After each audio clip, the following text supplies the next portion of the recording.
Hello, we're here. We're live again, and welcome, Delboy, again as always. Thank you so much for being part of this live, and it's episode 39.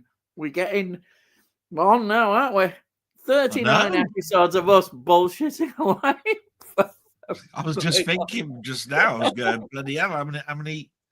Sometime it'll be like treble figures will belong now. Yeah, Will well, it? this year we'll be still going on having our usual things, and the famous Delboy rant will be Yeah. Then yeah. there's bound sure to be another one. There's loads we could get going about, but we better That not that do that yet. The won't clip change. comes. Right. What I'll do is what I normally do, and welcome everybody, and thank you everybody that contributes to our chat. Put your comments in, and fantastic, and we'll read them out eventually. We'll get there. So Right? I Yeah, normally ask this eventually. question. We'll do it. What have you been watching this Oh week? bloody hell! I tell you what. I went back to work. You see, so I haven't done an awful lot. I have to just do a big thank you though, because Muckman Movies sent me a text. Was it yesterday or the day before? And he said, "Oh, did you realise that Xavier doing a 2 for 40 quid steelbook thing?" Oh, yeah. And I went, "Well, I do and I don't, because I mean, I always watch what's going on HMV and Xavi." So Yeah. I put a little heart. I didn't reply to him. I put a little heart. Went and had a look, and I was about to sort of like explain to him. But I looked at everything that was there, this just goes to show how much I was spending last year, right? Because there was a load there, Mm. and there was only two I didn't have. Wow. I had everything bar Oh. two, Oh. right? And the two I didn't have Yeah. were a boy and his heron, which Oh. I Yeah. think it's a cartoon thing, and Bob Marley's thing, Oh, that his live one love biography. thing or whatever it was Yeah. called, Yeah. right? And I had everything else. I went, bloody hell. So I didn't order anything, but it was really nice to get. Oh, right. Thanks very much for looking after me, looking out for me. Yeah. And I felt But a little bit of yeah. remorse, actually. Did you think any Because, of those that you shouldn't have got when you saw them, or were you quite happy oh, that's that what you I've had been them thinking. all? I've been thinking an awful lot, to be quite Have you honest. have you got a have you I could go into a rant, but nearly a rant. But have you noticed everybody that does do their New Year thing? Oh, I'm going to change this New Year. I'm going to change what I buy.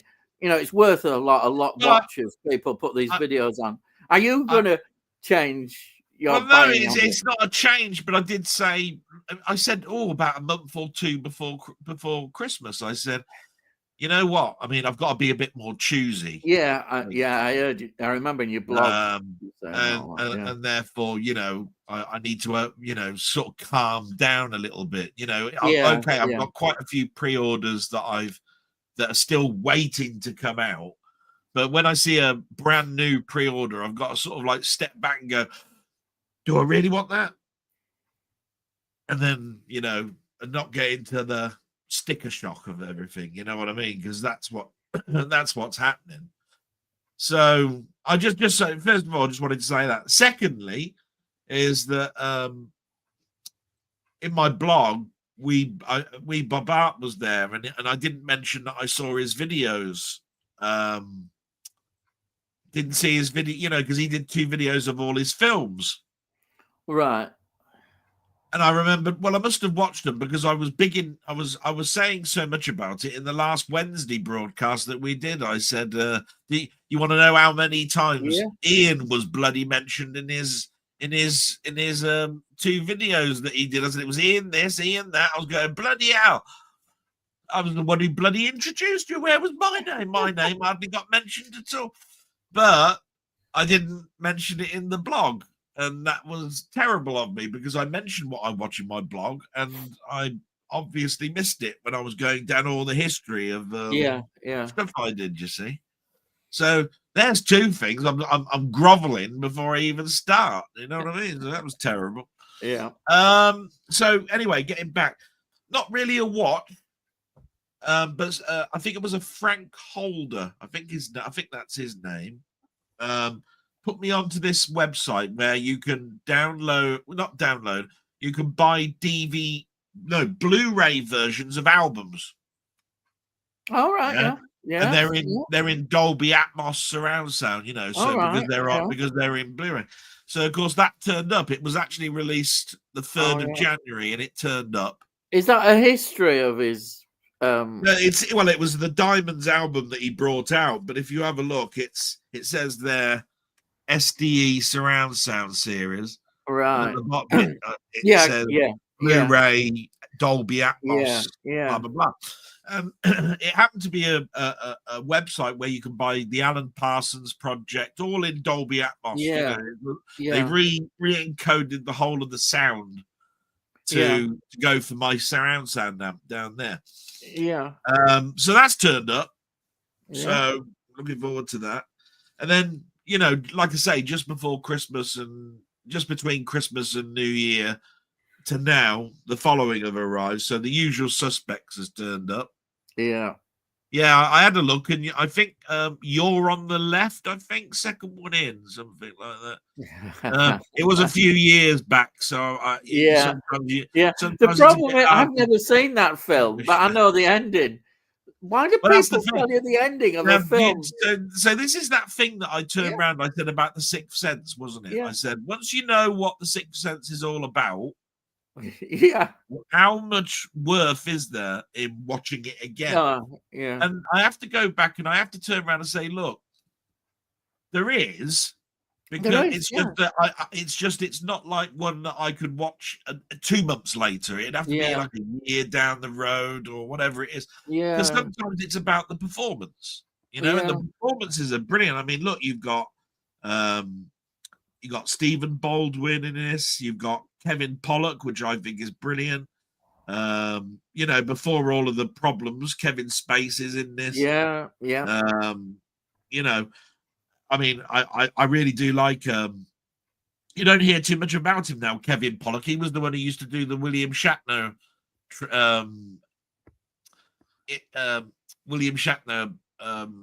impersonations. Yes, you know what I mean. And he was also in, A Few Good Men and a load of other stuff. Grumpy Old Men, Grumpier Old Men. Quite a few films you don't hear too much about him anymore. But apparently he's got his own podcast or something, and he does something. So I really need to get and have a little look at that. Finally, should I say, 7 has turned up.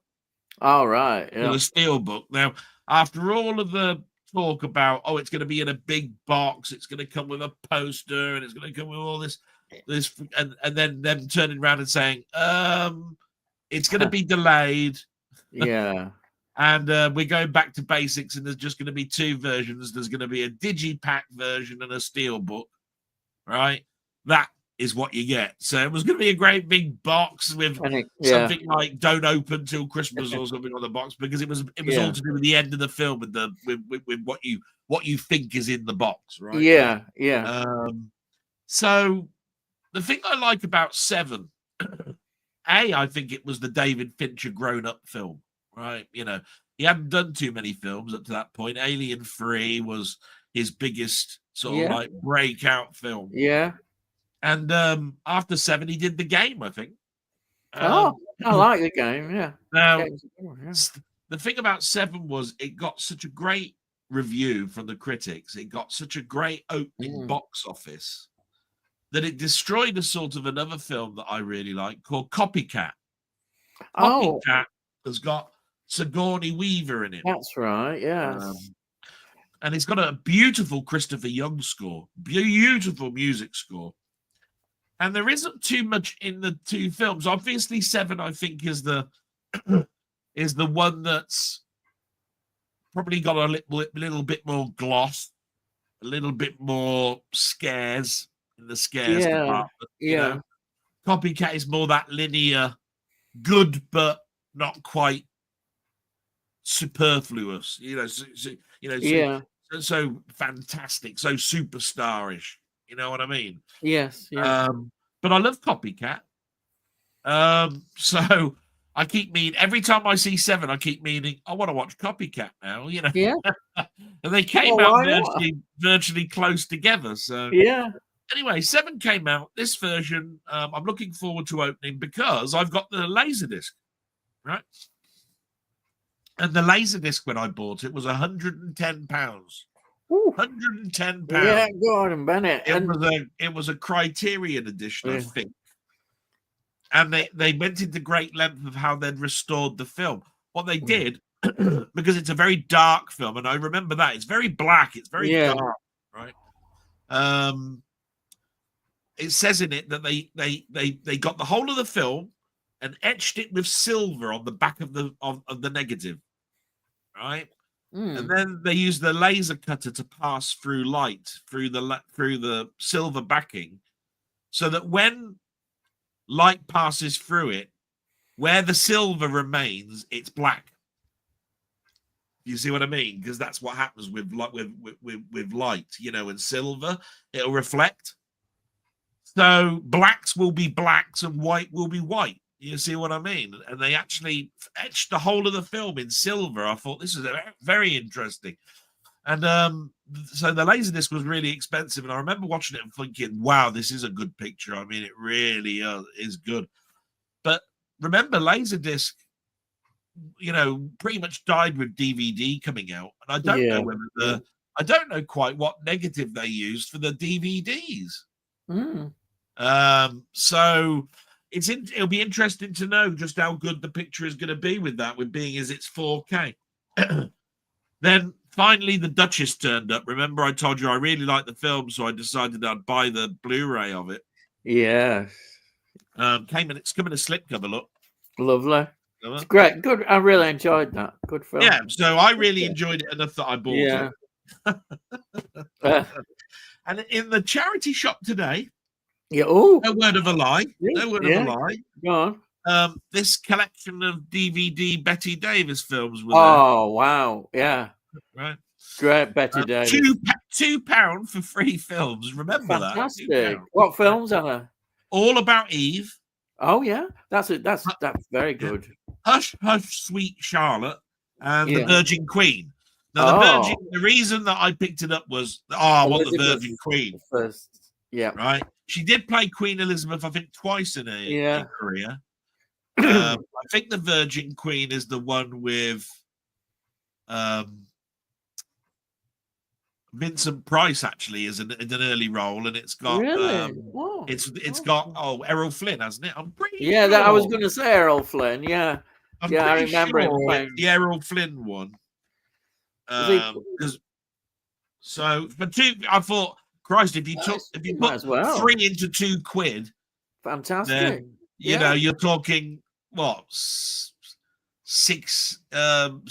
some odd p, 63.99999 or something p each. Yeah. Do you know what I mean? Yes. So I think that was good. That's so. Yeah. The only other thing I've been watching is to go to bed and to try and get to sleep. I'm watching what's it called? The Black Mirror. It's which season? It's the series that Charlie Brooker started. That's what I've. Do you know, it's a coincidence because I've been watching some Black Mirror ones. I think it's from about 6. It's not the latest one. I think there's been one since then. Yeah, I managed to download about. So I watched from season 3. Yeah, I've got that on Blu-ray. And season 3 starts off quite interestingly because I was trying to get to sleep and I was watching it.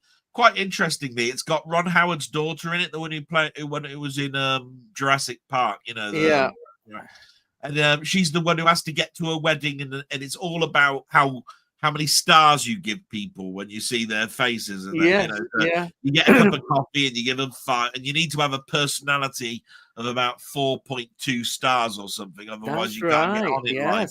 Yeah, that's a good one. I remember that. Her whole bad day started when she badmouthed her brother who's living with her or something. Yeah. And then she goes out the house and bumps into somebody and gets coffee spilt all over him, and that gets that. And then she gets into a taxi, and the taxi driver thinks she's a chatterbox, and he gets a negative on that. And then she finds her flight's been cancelled, and she has a go at that. And then she gets something called double damage, and also by the time she gets to the wedding, that's it. I mean, she's like, you might as well have turned around and said that she was on the scrap heap for the rest of her life, and it was only after a day. Yeah, and it brought back a conversation that I used to have with someone when they turned around and said about speed cameras. Because if you drive from here to Edinburgh or something like this, depending on how many speed cameras, you could actually lose your driving license in one trip. You could actually leave here, go through about 3, 4, 5 without knowing that you're doing it. And by the time you get home, once you get to Edinburgh, you found your driving license being gone because you've passed for. It was an old sort of like conversation that wouldn't happen. Apparently, there's a law that says that can't happen or something. You'll get charged for the first one or something. But it brought to mind that. So so 2 apologies, all of those that I've watched. And Black Mirror, I'm thinking I think I need to really think about buying Black Mirror on Blu-ray, all of the seasons. Yeah. Do you know? I don't know how hard it is to get the BBC ones before it went to Netflix. I think some of the earlier ones might only be available on DVD. I'm not sure on that. I know the other ones you can get on Blu-ray. The first and second seasons may well not be available. They were BBC, weren't they, before he went to Were Netflix? They? Is that why? That might be why then. Yeah. Because it went to Netflix on season 3. I know that. Yeah. And that's where they're all. Charlie Brooker, you see, he was doing all of his Christmas wipes, New Year wipes, all of that sort of stuff, screen wipe. He did that show for them, and I think the BBC cancelled it, and Netflix took over. Yeah, and then it went all Americanized. But all the better for it because Christ, the special effect, he did all sorts of parodies of films and all sorts of stuff that were in it. So, So of course, I'm starting to watch Black Mirror, really enjoying it, and going, and it's made me think, bloody hell, there's something else I need to buy. Well, it's well worth having. Definitely, I've only got a couple on Blu-ray of them, but 3 and 4, I think. Well, how much I love Twilight Zone and Outer Limits. So really, that makes you think. Couldn't we do with more anthology series? It would be quite nice. There is. I mean, at the moment there is Creep Show, and that's. There's a couple of horror ones that you could. No, I mean that have still been going. Yes, they're up to season 4 of Creep Show. Creep Show's still going. Yeah. Oh, that's good. I didn't know. I thought it'd been cancelled. I don't know why. Yeah. Anyway, I mean, Size just turned around and said, I think Black Mirror was Channel 4. I thought it was BBC. Yeah, it was Channel 4, I think. Yeah. Right. Like I said, I get sometimes, but I know it was the first 2 seasons and it was cancelled. Yeah. That's why when I start year 3 with that very first episode, it comes up with the Netflix, Yeah. So, but I do know it was well liked on over here. Why it got cancelled is probably just money, I suppose. Yeah. Channel 4 aren't really. I don't think they cancel willy-nilly, but then again, we are talking quite a few years now. Channel 4 aren't as good now, are they, with their new series? As they don't. Well, I liked Humans, and that was the last probably good thing. They did this Generation Zombie thing, didn't they, over Christmas or something before it? It's a shame, but anyway. I do like Charlie Brooker. Brooker there. Yeah. Big fan. Yeah. So that's me, and I'm sure you've got so much better to actually. No, I don't know. Well, I'll first start on one that proves something, that your memory can definitely lie. And this is a film that I've always thought, this is a great film. The Bible. It's a John Huston film. He directed things like African Queen, Maltese Falcon, Chinatown, all those kind of films. And it apparently it was up for an Academy Award. But I remember thinking, oh, I went to see this at cinema and really loved it. And now I watched it and thought, it's not very well directed. And he's a great director. It was really ponderous and slow in places. The special effects, even though they were practical, obviously at this time, were not very good. I don't think slower than The Robe and all of that. Yeah. Well, yeah, but in a bad, I don't mind slow films. Characters, no. But the characters, the actors, I just felt it wasn't very good. I mean, obviously something like Noah's Ark is a major part of the thing, and maybe I've been spoiled because I'd seen fairly recently that Noah, Russell Crowe, which was an absolutely superb film, but their version of the Noah's Ark was really poor. What year was that one, out of interest, Ian? Does it say? I think it's about 68. It could be. I may be wrong. You know what? 1968. When you consider when you consider Ben-Hur is the 50s, along with the superb.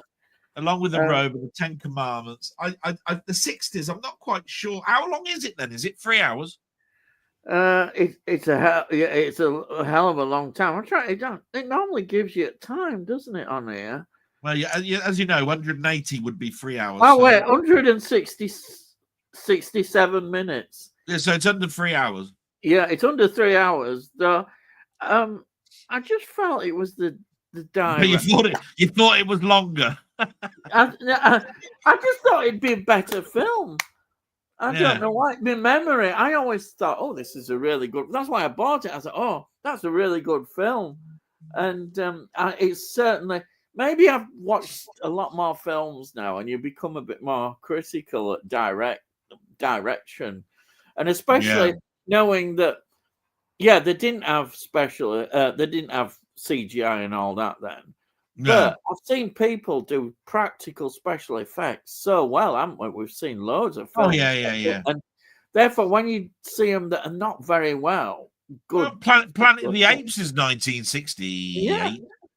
Yeah. I mean, like in here, the animals, they had all the obvious animals, and they just stuck them in, like they stuck an elephant in and a couple of, they stuck a giraffe. And it was just so bad the way they did it. And the acting and even the model of the ark didn't look very good. It just looked not very. And normally that doesn't normally bother me, but the way it was directed, there was 7. There's supposedly the 7 days, of creation and what. Bible. Well, that was so long and ponderous. You felt like, bloody hell, get on with it, And Adam and Eve, they were poor. I don't know where they got those actors from.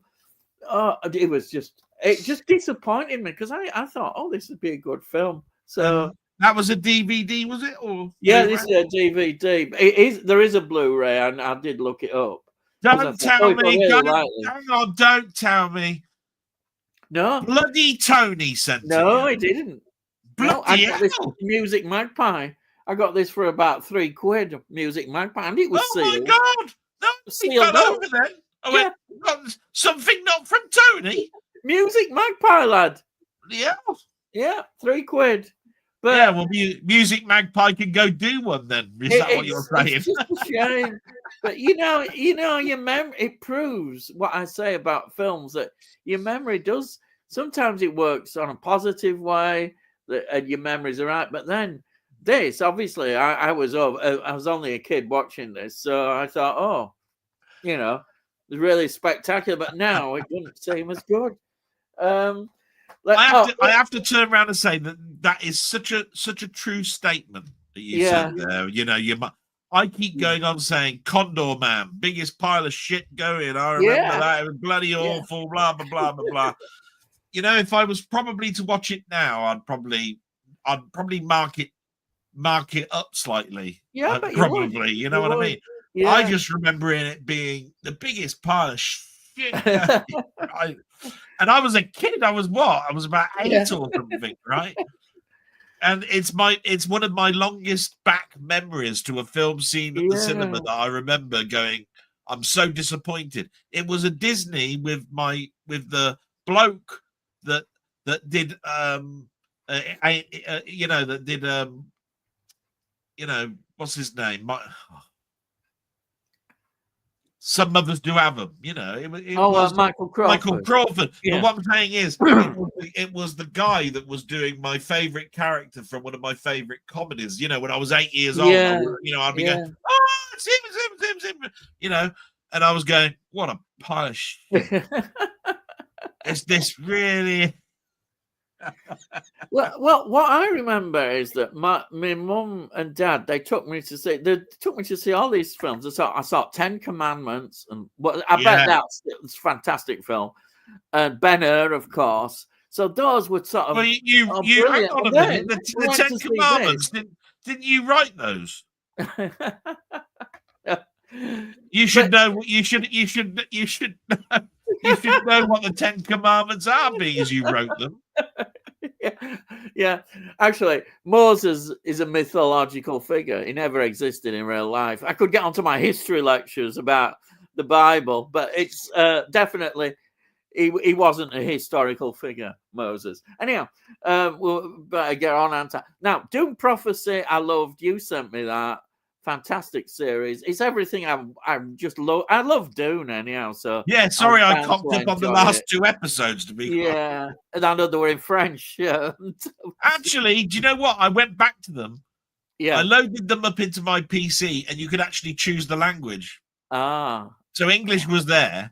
Yeah, but probably when you're on your TV, it doesn't do that. No, my TV won't work. So because that's why it's got the word multi in it. Yeah. But anyhow, I really enjoyed Doom Prophecy. It's everything you want, the Doom universe and what have you.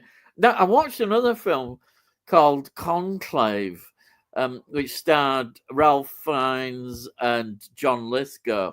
And so another Ralph Fiennes, he's getting about a bit. He was in The Duchess, wasn't he? So, yes, yeah. Fiennes, yeah. And this film was right up my street. It was choosing the new Pope. And all the shenanigans going on, about who they would choose, and is that the one with Anthony Hopkins in? No, he's probably in another. He's probably been in some. Wasn't he in a TV series based around the Vatican and that? It could have been. I bet some people know it in chat. Sorry, I'm interrupting. Carry on. But it was really good. If you like religious sort of stuff where there's intrigue and everybody's not what they seem and they've all got secrets, then Conclave was just good. And Ralph Fiennes is brilliant. And then I watched something very different. It was a Japanese film called Cottontail. Cottontail comes from the Beatrix Potter films, and it's this Japanese man. His wife loved Beatrix Potter, and he decides with his family they'll come over to England and put her ashes in Lake Windermere. And it's a beautiful film. It was a drama. I just loved it. It wasn't a high drama film, but it was so good, this old man, and we got flashbacks about his relationship with his wife.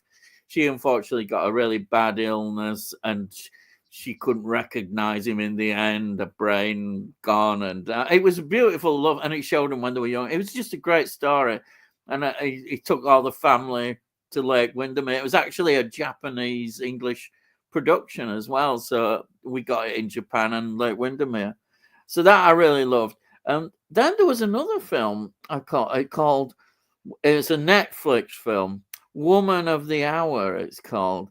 It was really about a serial killer. This woman, she's one of these who's waiting to get a break. She really wants a break, to get into TV show business. And she appears on sort of, we had Blind Date. It was a program just like that, a dating program. And of course, the thing is, she chooses the serial killer as the one. And it was just an entertainment entertaining story. It was very, very good, really well done. So I really enjoyed that. And then the last film I'll just quickly talk about. Now you can get your. Oh, Tony sent that one. Go on. There it is. Yeah, I've reviewed this. Review will be coming up on the channel for Saturday. Absolutely loved it. It's a part of kitchen sink drama. This is 1962. Yeah, 1962. This. What is it? Absolutely loved it. Fantastic. The what? Film. What does it say? The I It's what? the L-shaped room. Oh, the L-shaped room. It's really good. Absolutely loved it. Yeah. Anyway, I won't say anymore because it's all going to be my review. But yeah, that's a good way of plugging. No, we got to get as many ways of mentioning the name Tony York as many times as bloody possible, haven't we? Otherwise, otherwise he'll die in insignificance. So, yeah. I'll have to mention him on my blog. I'll have to mention him in my blog a few times. Something like that. It's an interesting period when they were doing these, what they call the kitchen sink dramas, Taste of Money and all that. And that it falls into that category. It's very good. So I think that's it, really. We better get on with comments, else we'll be here till no music next Christmas. No, I haven't really been stuck all over the place this week. Bloody hell. No, I mean, I have played some music, but I haven't done any reviews yet. I need to do a review. Anyway, I'll have to think of something up. So, I have got an idea. Because the only thing I've got to add, really, that I didn't say at the beginning is that I didn't want to poo-poo in my blog about all of the sort of like YouTube videos that were coming out saying, the best of 2024, the worst of 2024, the stuff that I thought was all right, but I've forgotten about, blah, blah, blah, blah. Right. It was just what I knew was going to happen on YouTube was there was going to be an explosion of them. Yes, and there was. And what I was surprised about is that the people that I've got consider friends and I'm a subscriber to on their channels and all of that sort of stuff really did it quite beautifully. They weren't 3-hour marathons to get through. They were sort of like 5 or 10. You know what I mean? Just going back to Muckman for a minute. He was busy over Christmas, so basically he just said, "Look, here's my pickups, for December," and it was quite good. It was this and this and this. Quite quick. And as I told you, I said I keep meaning. I said one of these days I'm going to do one of them videos, and I'm just going to pick a crate and go, "Look, there you go, you bastards! Look, this is what I want. Look, there you are, ram it down your bloody throats, right, you little shits, right." But I always think that it might come across as look what I've got and look what you have. Yeah, I must admit I was tempted to do a worst films of the year, but then I thought no. But I would have enjoyed having a good rant. I'll tell you what I like about yours. You do things like the top 5 sci-fi of that year. And you do them as shorts. Yeah, and you don't go into any of the reasons, sort of like why. It's just here's my top 5. I don't. I do get comments, and I sort of answer them within the comments. Actually, surprisingly enough, some years there's not a great deal of sci-fi films, which surprised me. It surprised me, are reasonable quality sci-fi films. It did surprise me that I thought there'd be more on some. We'll see how anyhow. I just wanted to say, I think all of the people that I'm a subscriber to. I mean, I'll just mention Wee Bobat. He did his while he was playing a game. He thought, I know, I'll play some games, right? And I'll talk about what my films are, right? Yeah. And he was going, I'll just play Jurassic World, ding ding, or you can't hear the pinball machine. But he was going, so I was watching Late Night with the Devil, and oh shit, the ball's gone down. And he was, I tell you what, it was sort of like funny to watch, right? Because it's like, I haven't seen anybody try and do that before. So that made it like very entertaining to me. I could have. I was tempted, but I thought I could do films that I thought were worse. But it would end up as being a big rant about Marvel and all these films. And Oh, I thought people have probably had enough of me going on about that. you know what? I don't mind if people do. It's not that people aren't offending me by saying I've given in. Right? It's not that. It's not that at all. Yeah. What I've always tried to get across is I am a big Marvel fan, but I'm a Marvel fan of the comics. Right? I have to say here, the comics, the films. There's something that I've waited years and years and Yeah, years, I know your perspective is, you know, to get yeah, my I comic understand version that. being put on celluloid, right? Yeah, With all, and remember, I went through all the decades where Batman and Superman were doing really good box office, and there yeah, was no Marvel stuff; it was all shit, right? yeah, So, but you can only have so many years of that, and you got to remember that you know there's a good 8 to 10 years of getting to yeah, the end of yeah, the Avengers. You know that yeah, that season, what they call season 3 or whatever it is. You know, yeah, to actually get to that, and they changed cinema at that particular point. I'd have been glad for Marvel to have stopped. But they are. yeah, yeah, But they decided no, we'll continue, and that's fine. What you got to remember is as well is that my main character is Spider-Man, and he's not even in the Marvel Cinematic Universe. He's yeah, Sony's separate franchise. You know, they've had to do special deals to get yeah, Spider-Man. You know, in anything. yeah, So I want the Marvel Cinematic Universe to stay around because I want to see what Marvel will do with Spider-Man if they actually bought Sony out of the character. And apparently, there's been so much in the news about that's happened. You know, Sony are ready to just turn around and say, "Stuff it, you can have it," or yeah. whatever it is. I always thought that won't happen in my lifetime, and that's why I bring up the fact that I'm 56 in you know this week. I mean, I reach another bloody milestone in ages at the weekend. Bloody hell. I ain't looking forward to that. I feel old as it is. You know what I mean? So, you know, and it'll be a simple one with my mum.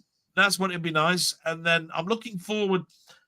The one film I'm going to watch, the one film I'm Go on, then. definitely going to watch, Yeah. and I mentioned it last week. I said I downloaded the version that Muckman told me about. Just trying to find where I've written it down. It was that yuck, whatever it was. It was a for God's sake. That's it. Yojimbo and Sanjuro film. It was a film that he recommended after the Seven Samurai. Oh yes, yeah, yes, yeah. And I downloaded that at the same time as I downloaded the Duchess for you and all of that sort of stuff. Yeah, yeah. And then things have just happened, like me getting ready to go to work and all of this sort of stuff. I haven't got around to doing it. But this weekend, and it's my birthday, I thought I'll sit down and watch that. Good, yeah. Because I want something to be a companion piece to Seven Samurai to go, because it'd be the only one that I've got on my shelf. Yeah. You know what I mean? And I might start off watching some of these, like Korean and Japanese and Chinese films, Yeah, it's funny how he mentions that he was big on anime. I was big on anime. I ever since Barry Norman did a review of Akira. Yeah, of course, yeah. I was very big into anime. And I bought laser discs of things like Legend of the Oberfiend, and I watched Fist of the North Star and all of this sort of stuff. Yeah. Right? I started to watch a lot of these because the UK was importing these manga films in. That's right, yeah. And I wasn't into things like Sailor Moon and all of this sort of stuff, right? I wasn't interested in big eyes and girls in short skirts with their knickers showing and all of this sort of stuff. I was more into the Akira. I wanted that sort of thing. I wanted that rotoscoping animation, that made it look like it was. So is like manga a different style of animation to? No, that's what it is. I mean, The other anime. No, it's like I said, Yeah. manga, and it's great. It's almost. I read the comic books of Akira. Yeah. You know, they were given to me. A lot of people used to describe manga and anime films as you could always tell the good and the bad guys, because the good guys had round eyes, the bad guys had slit Yeah. eyes. Yeah. You know, very very very narrow eyes.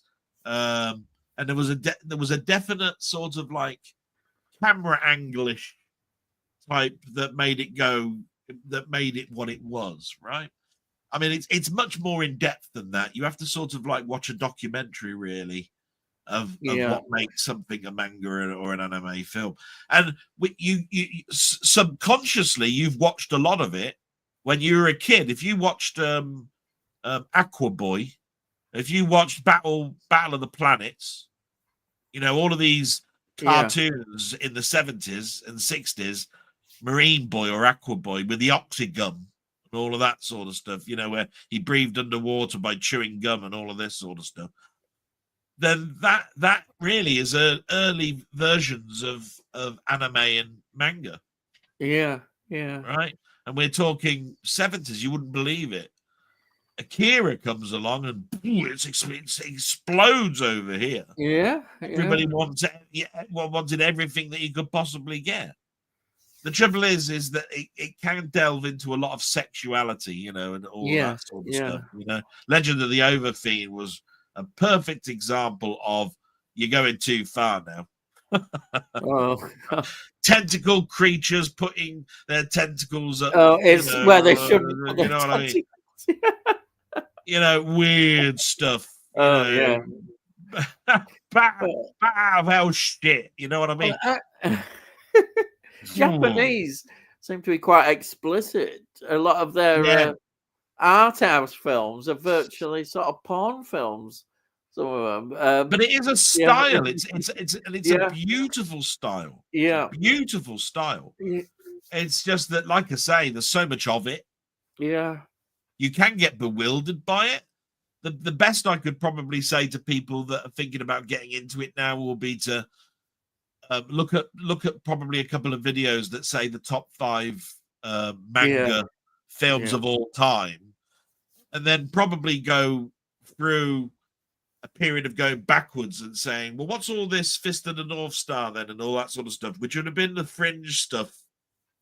You know what I mean? And choose that way, you know, and just concentrate. Don't go on to something else until you've looked at everything to do with that one category that you've just chosen. Do you know what I mean? Yeah. Because otherwise, you're going to have about 15 different productions going, you know, with like Ghost in the Shell and all sorts of stuff, right? Going back, and it'll get too bewildering for you. I mean, Ghost in the Shell itself is hard to follow. You know, there's been 2 or 3 cartoon sort of like IPs of that, you know, and then there's a film version of it. There's a, you know what I mean? It's like, whoa. It would probably take you a couple of months to get through Ghost in the Shell, let alone anything else. But that's all I just wanted to say about that. That's interesting, you know. But I just, you know, I have to mention a couple of people, you know, like McMahon and all of that sort of stuff, because they've opened my eyes to. If I didn't know about it already, I'm going back to it and enjoying it. Yeah. It's well, that sort of thing. And with things like the Seventh Samurai and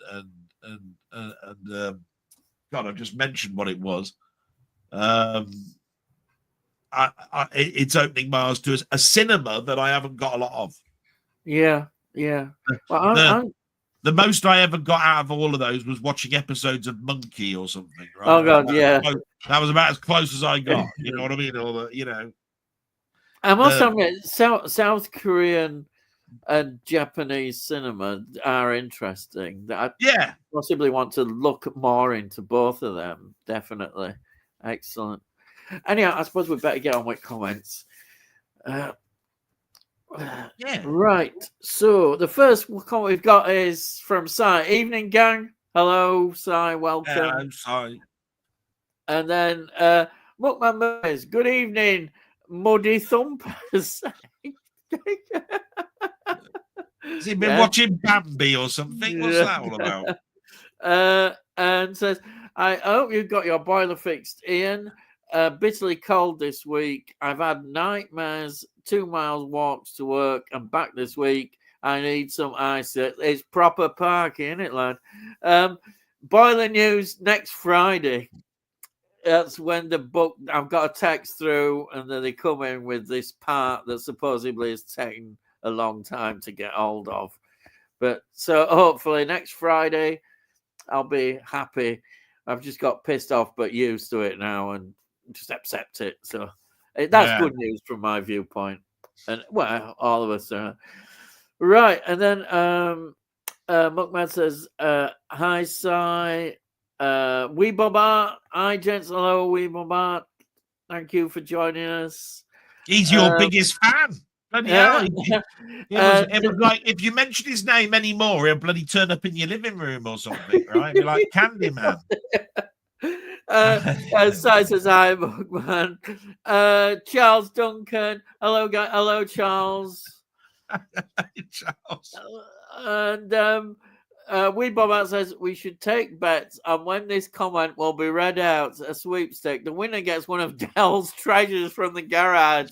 That famous garage. Yes. Tell you what, if there's anything in that garage, it's so bitterly cold out there, it's probably perished. It's that bloody bad out there at the moment, I have to say. It's 2052. And you put that in at 2007, didn't you? Oh well. That's only 40 odd minutes. It's not like 2 hours, is it? No, I'm going to get another classic film screening tomorrow. I'm going to watch The Godfather. I can't wait. What a film. One at best 2 films. The third one isn't as good, but Godfather 1 and 2, great films. Absolutely. And you know, I mean, what can we say about the score? Was it Nicholas Rosa? Wasn't it? Fantastic. And to see it on the big screen is absolutely fantastic. I saw both on big screen. Absolutely fantastic film. Like I said, free films. Yeah. The 2 films were sort of like quite close together. The third one far apart. 1990. Some people thought you're going to ruin this by making this third film because it's so distant from the other 2 that it's going to look disjointed. And to be fair, they weren't far wrong, but they've tried to fix it, and it's not. I didn't think it was bad anyway. No, it wasn't terrible. It wasn't terrible. It's just because the others are so good. I mean, there's such a high standard. How can you compete with those 2 films? You know. Definitely, yeah. Then we've got Tony saying, evening, Ian and Dell. Hope you're keeping warm. We're trying. trying. Your bloody business, you little bastard. Get on with it. Cyrus says, we bought £5 on 21.19. Oh. Right. Evening, Tony. Jamie says. Hi, Jamie. We bought 2048. Oh, he's put. That was a £5 bet, wasn't it? 21.19 is when you'll get to listen to it. Yeah.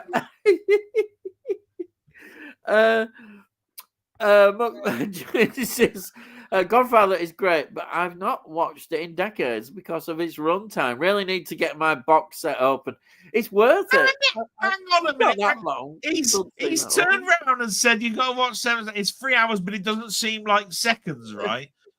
Godfather comes out and he says, the runtime. I'm going, hang on. Less of a runtime, I think, than 7 Samurai. It does fly when you're actually watching it. The Godfather to you. You got it. Bollocks to you, right?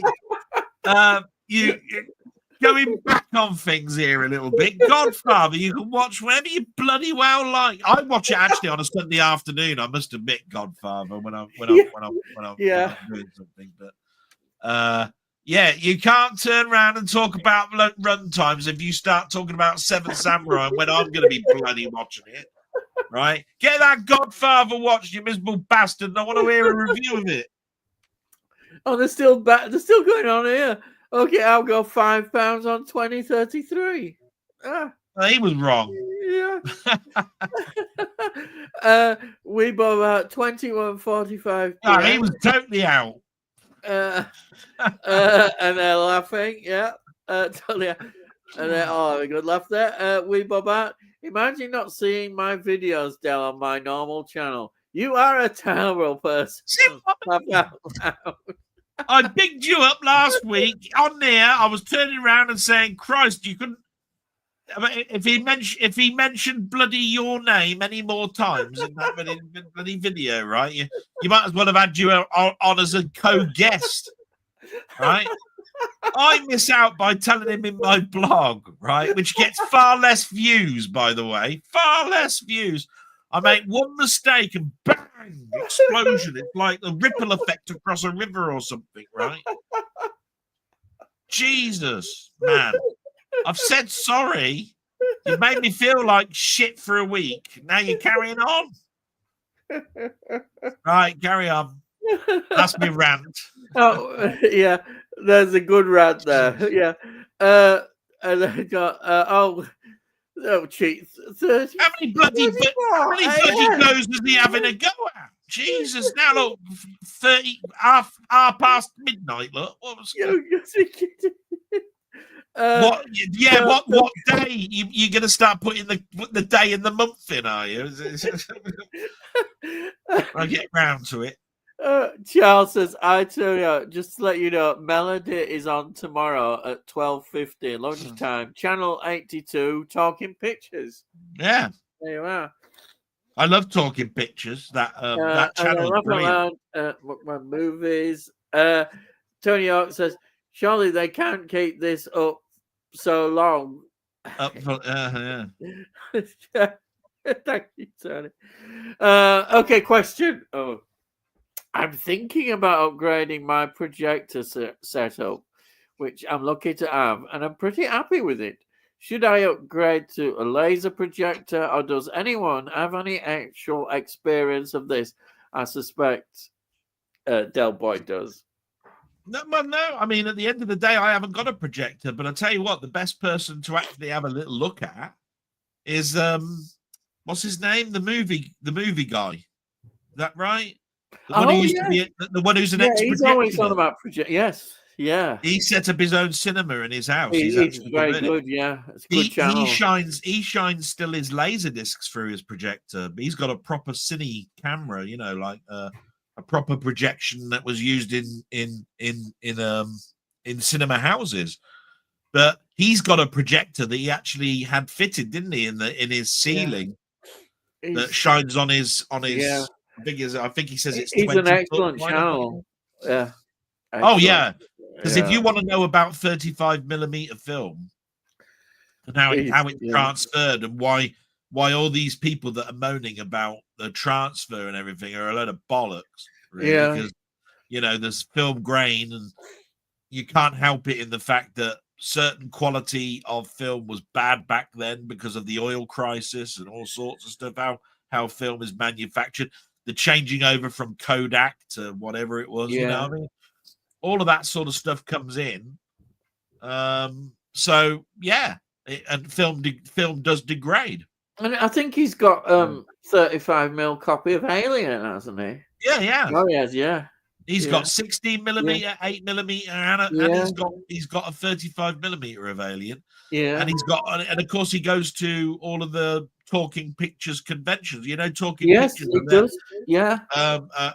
They actually do each year a gathering. Where and you can actually there was watch one a film quite recent on his channel. I think it wasn't that long ago, was it?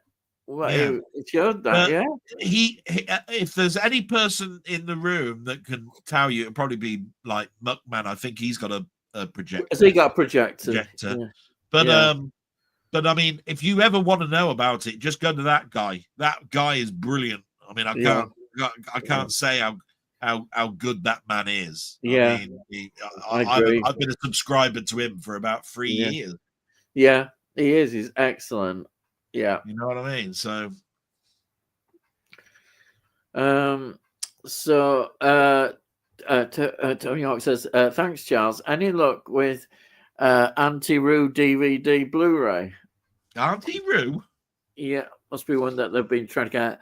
Upgrading to 4K projector. It's costing that. Wee Bobber. That's what I've been looking at for about 6 months. I'm going for a large OLED type TV or a mini LCD type TV. Right. Yeah, these are the two formats. Mini LED, mini L. I think it's mini LED actually, not LCD. Anyway, is the newer format, which they reckon they've got rid of all of the problems that old LCD has. In other words, viewing angles and all of this sort of stuff. Right. Oh, right. Yeah. Right. Yeah. And the OLED is now dead and all of this sort of stuff. Right. And there's one guy that who does HD TV tests that I buy. If I was in the habit of trying to buy a new TV, I'd look at his channel. But the two have still got their problems, right? OLED's got its problems, mini LCD's got its problems, right? Now, the problem I have with something like mini LCD and all of that sort of stuff is it's still got its issues, right? You buy a mini LCD if brightness is what you want, you know, where it's almost like you're looking at you got your eyes focused on the sun, right? Because it's got 90 billion candles per inch or something, right? So it's an incredibly bright and vibrant screen, where OLED is all about blacks. It's all about how inky black can look. Yeah. Yeah.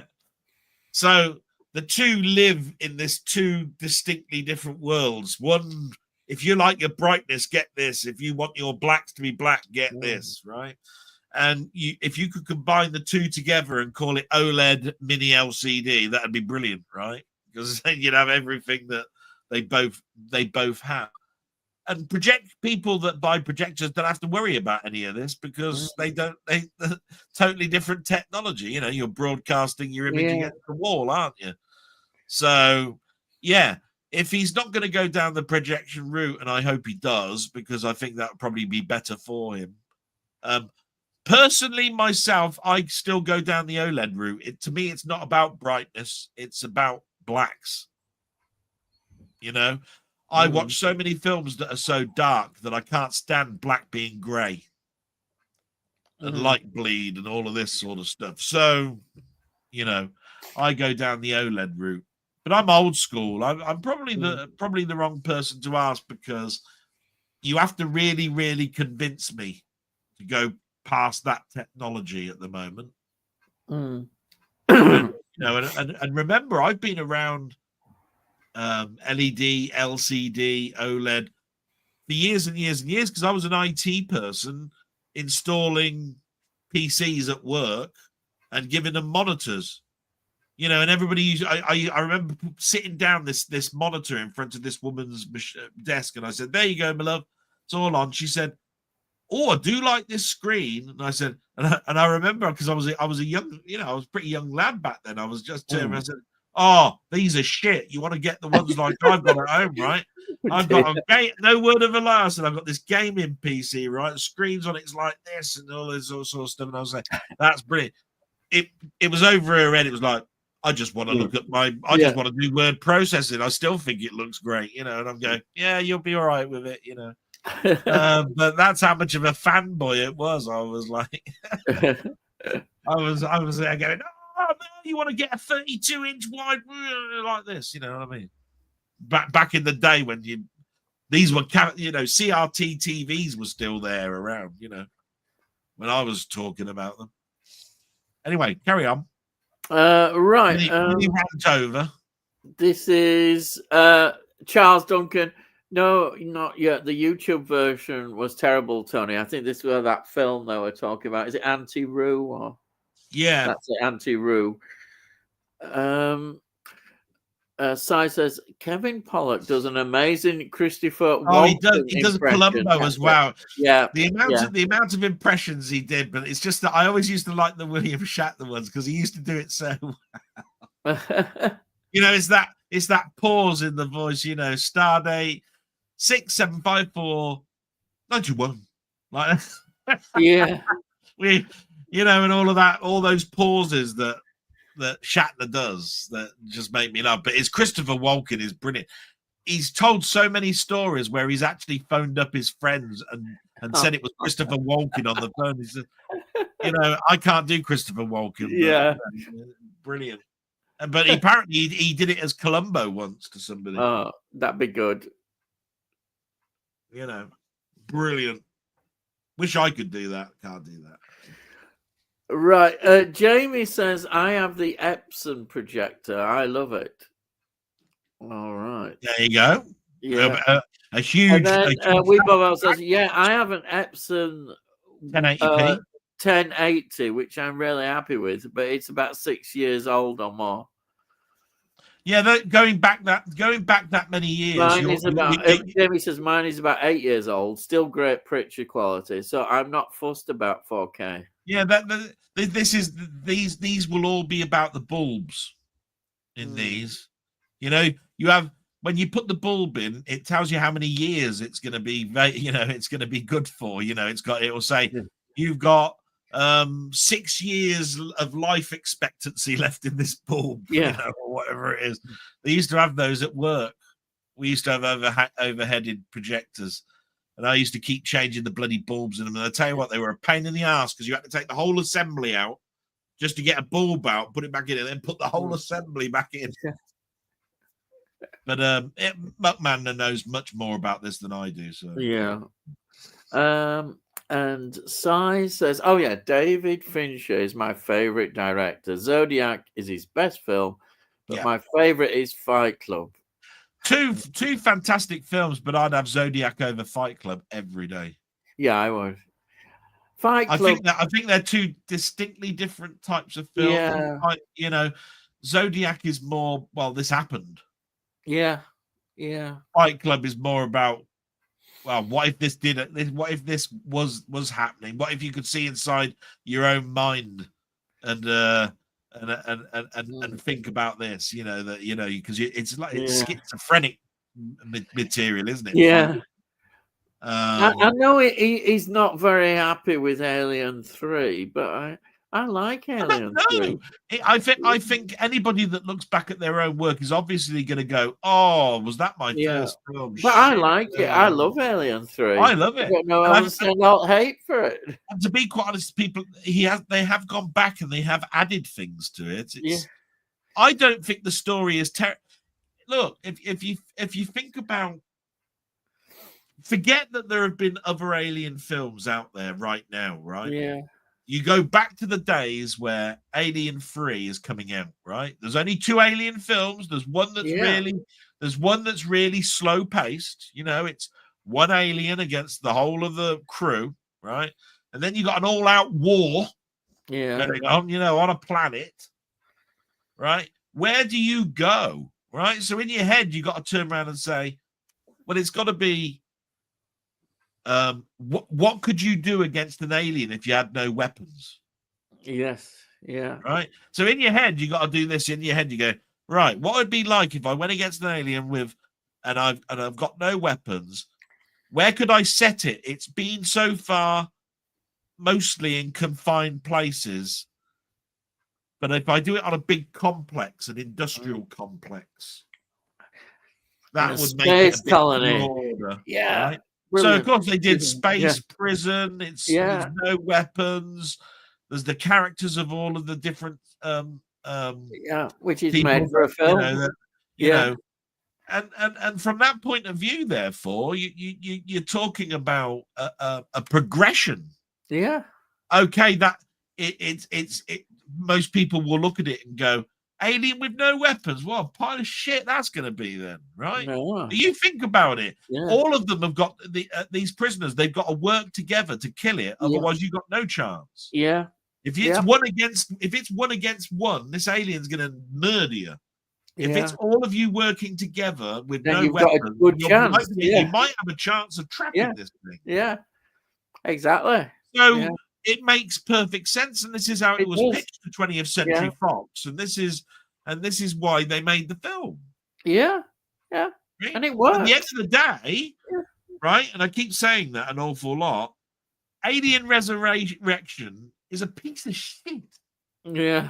Right? And Alien 3 is almost alien level of goodness compared to that piece of shit. Yeah. I mean, that film is Guardians of the Galaxy with an alien. Yeah. with some clones thrown in. Right? That's what that is. I can't watch Alien Resurrection much anymore. I know I paint a bad picture. It's not that bad. No. But what I'm trying to say is a letdown. There's a little bit of a reason why they haven't continued the story past Alien Resurrection, because Ripley is now back at Earth. Yeah. And she's just killed the last sort of like branch of what an alien is, because this one had a bone head, wasn't it? It was born the natural way, wasn't it? Not out of an egg. It was ripped out of the mother's stomach, wasn't it? Yeah. Right. And she's still alive, and she's born with the embryo of an alien still in her chest, doesn't she? I mean, basically. Yeah. So if she lands on Earth and everybody's all hunky-dory, what's going to come out of her? Is it going to be a bone alien? Is it going to be... Yeah. But no, Ridley Scott has decided, no, we'll go back before Alien, and we'll talk about the gods that created this virus and all of this sort of stuff. And therefore you're never getting to the point where you're continuing that story. Yeah. And so many people say, can we get rid of this nonsense, please? And can we get to the continuation of the story? Because to be quite honest, you keep trying to insert things into this bit here and this bit well, here. if you put more mythology, create more mythology, then you can go off in other directions, which means you can do more films. And that, I think, is a bit of and that's pretty much what Ridley Scott, I think, tried to say. He said, I'm going to do 3 films before Alien. Yeah. And, one was called Prometheus and all this sort of stuff. And to be quite honest, he was talking about the godfather of how the aliens came to be. And to be quite honest, it's a bit, it's a bit patchy. Yeah. But again, we didn't get 3 films, we got 2. Yeah. And then we've had a film that's slotted in between Alien and Aliens, haven't we? We've just Alien Romulus. And now they're saying they're going to do a follow-up to Alien Romulus, which means it's still going to be one that's inserted before Aliens, then, is it? And all I'm saying is this doesn't work with Saw. So why is it going to work with Aliens? You know what I mean? Saw keeps getting this. This is a splinter, and it's called Spiral, and all this sort of stuff. So, at the end of the day, I just want them to continue at the end. Story, there's still room. I mean? Before I die, please. Yeah. If any of them are any of the producers are watching, can we have it before I die, please? That'd be all right. That might be a year. I don't know. I haven't got a clue. Sure, yeah. I have no idea, but it would be nice. Yeah, and he wouldn't mind a bit I went to my grave seeing the last Alien film. The ideas, would you? You're open for a nice payment, giving him ideas. Yeah. Right. We've got Del. Do it for Del. Monkman saying, which Epson projector do you have, Bob? And one by Epson, isn't it? Charles, the Spanish Blu-ray I got had a good picture. I find quite a few Spanish releases of titles not otherwise easily available. Always been quality sound and picture so far. Yeah, a lot of people do mention Spanish releases. Spanish or Italy, basically. And avoid Germany, which is weird. But I think it's because in Germany there have been a lot of bootleg type. Yeah. To be fair. But apparently a lot of them aren't. They're not bootlegs at all. They've just got the license. Yeah. So Look, man, Seven is my favorite Fincher film. After a recent watch, I even promoted it into my top 10 films of all time. Wow. I must admit, Seven is an incredible piece of film, and I would have said top 10. I do like The Game though, but I Yeah. think Zodiac is now my favorite. Yeah. Zodiac, I think, is now my favorite Fincher film. But there ain't much in it. I mean, you got to remember this guy is class. I mean, there aren't many pieces of shit. No. That come out from David Fincher. You could always look. You could come up with a masterpiece of cinema. Look at any film and tear it to pieces. Right. At the end of the day, a film is as good as it could possibly be on the year it came out, and then it ages. Yeah. So as far as I'm concerned, Fincher's films, they're pretty high up there. Yeah. When it comes to quality. You know what I mean? Now I've heard this next comment. I've heard this been mentioned.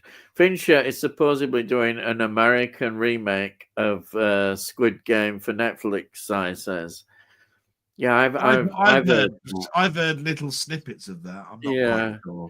Yeah, it wouldn't surprise me. Weebobart says, yeah, I'm in no rush. Just seen this thing called 4K laser, which I was wondering about. We'll check out what projector I need to look at my order history. All right. Well, it's quite easy to understand. When you've got a projector, it's all about the bulb. When you're talking about a laser projector, a laser is a beam. So it's not going to be a laser on its widest field projecting a picture. The picture is going to be built up of laser lines, to make the picture come out like it does. It's going to be super sharp. But it's a different type of technology. So, I think laser is something that I would probably buy over the old technology of bulbs, but that's because I embrace new technology a little bit. That's all. But like I say, I wish I knew more about the differences between the two. But I know that laser sounds like the future, and projector, it sounds like the old regime. Do you know what I mean? Which is probably a bad way of looking at it. So, yeah. Okay. Wish you well, my friend. You miserable bastard. Fucking hate you. And really. Steel Law says Kane Hodder was stunt coordinator on Seven. Oh, right. Yeah. Oh, was he really? Yeah. I'm going to watch Seven on IMAX next week. That's why. But obviously, the reason for the delays of Seven coming out on 4K have been the restoration. So, yeah. So I'm pretty sure an IMAX 70 millimeter. I mean, when you think about it, 70 millimeter on IMAX, double blown up. That would be incredible. Yeah. Really. Yeah. Yeah. Jamie says the blacks on my Epson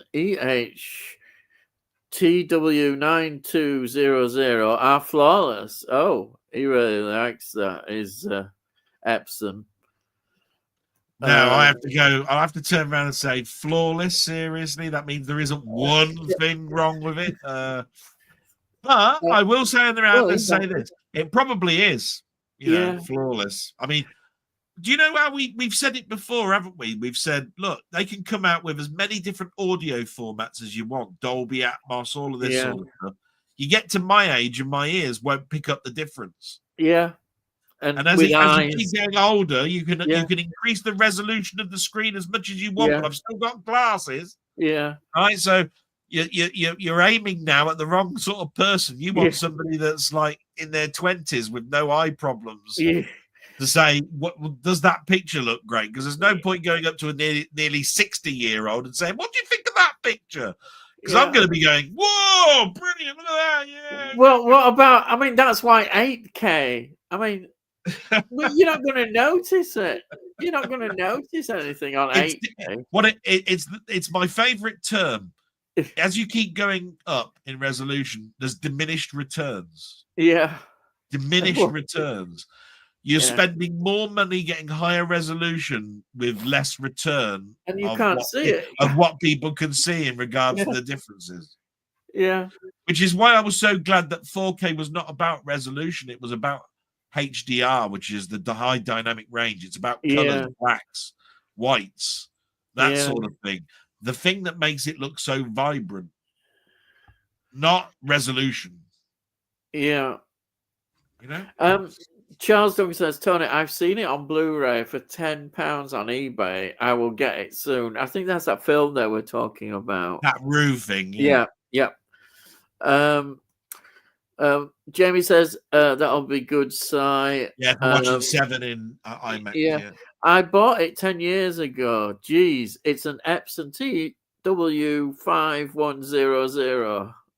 So that's the one he's got. Bloody time you change it then. 10 years, that's a ridiculous amount of time. What piece of shit's that? 10 years ago? Oh, that's my rant over anyway. Probably a lower end one from the one you have, Muckman. He'll buy yours off of you next. Yeah, blimey, it precedes mine. All right. And then we've got Mer saying, hello, guys. Nice to see you again. Nice to see you, Mer. Glad you've joined us. Thank you so much. And, I don't know you, but I'll wave. Yeah. Weepo says, your one is about 4 times the cost based on release price. I can see. Laugh out loud. Yeah. Black Mirror was Channel 4. Yeah. I said that. Si corrected me. Yeah. Jamie says it costs about 3,500 when we had the cinema room installed. A 4K projector was about £8,000 8 years ago. Yeah. I think the price has dropped dramatically since. It does. And with, like I say, when you start throwing in things like laser projectors now, then the old technology starts to drop even more, and it just comes down. It's amazing. I mean, the projectors that we were buying for work cost that sort of money, and yet they weren't cinema projectors. These were projectors for doing presentations, for Lloyd Bank execs to sort of like do. And these were ceiling projectors that cost like 5,000-6,000, and they had engineers came in that installed them and all of this sort of stuff. And then I had to go on a course to administer them and make sure that they worked, and if they broke out, what I needed to do and all of this sort of stuff. They had firmware in them. I was learning all of this sort of stuff, and here we are. And now projectors are starting to become the norm in a room because people are fed up, I think, of TVs that go on walls and thinness and all of that. And then they break after about 5 years. Your projector, the worst that happens really is you have to buy a new bulb for it. You know what I mean? They've got fans in there that keep it cool. They're now a lot quieter. So really, just replacing the bulb is a damn sight easier to do than replacing a whole screen. Yeah. You know what I mean? So, yeah, projectors make sense. I'm so glad Muckman Movies has got one. There you are. Nice thing for me to say about you, Muckman. There, look, I just thought I'd say that. You get.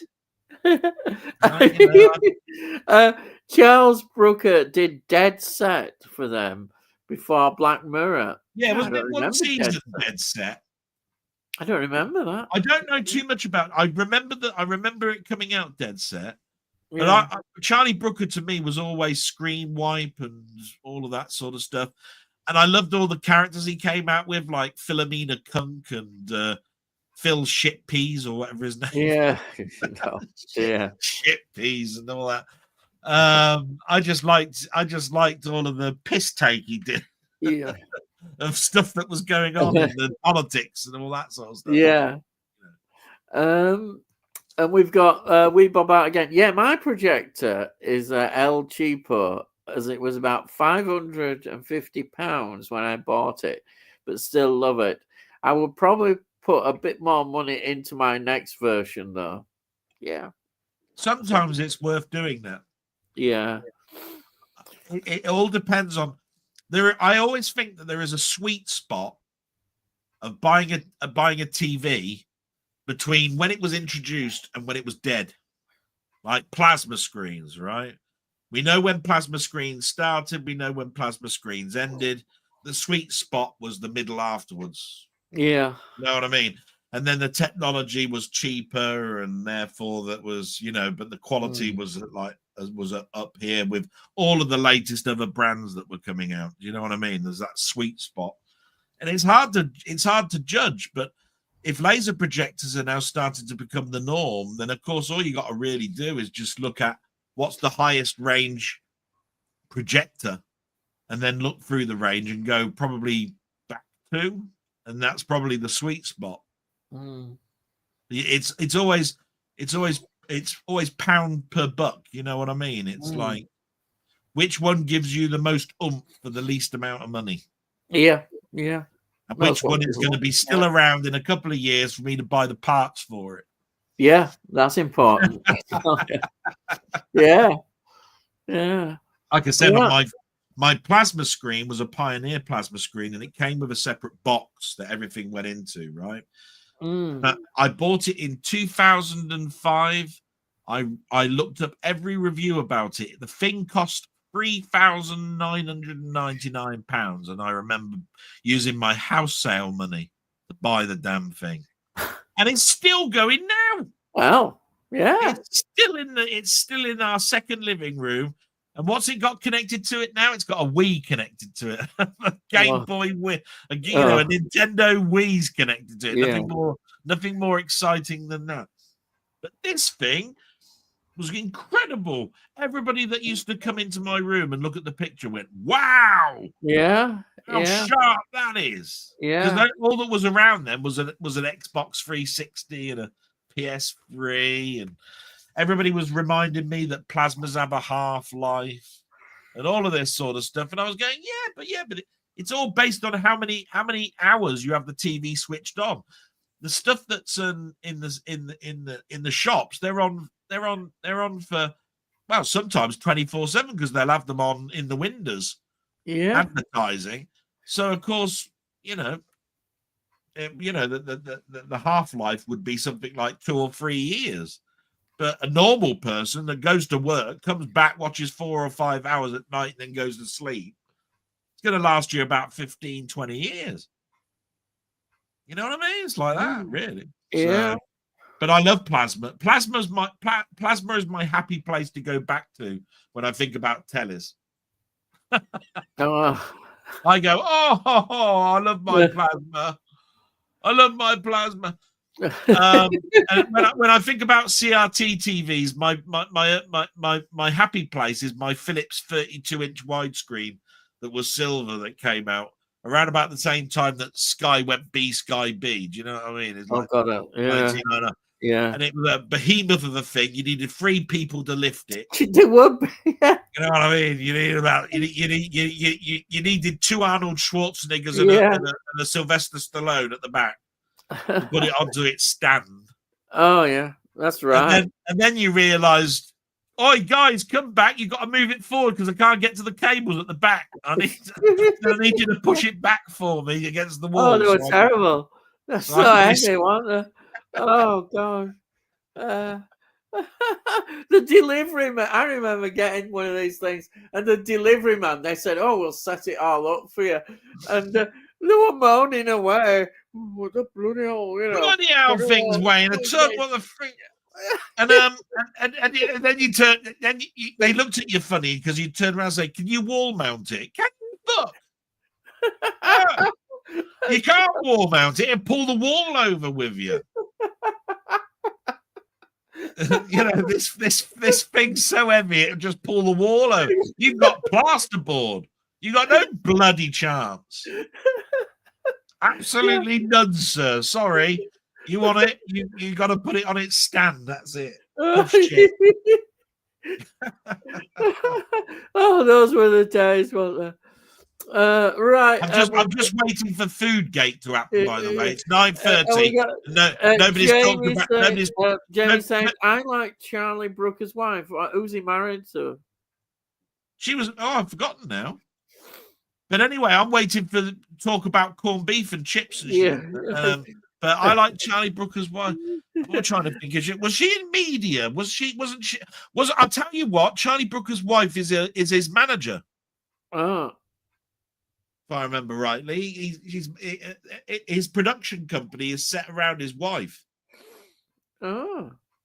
I always thought Charlie Brooker was managed.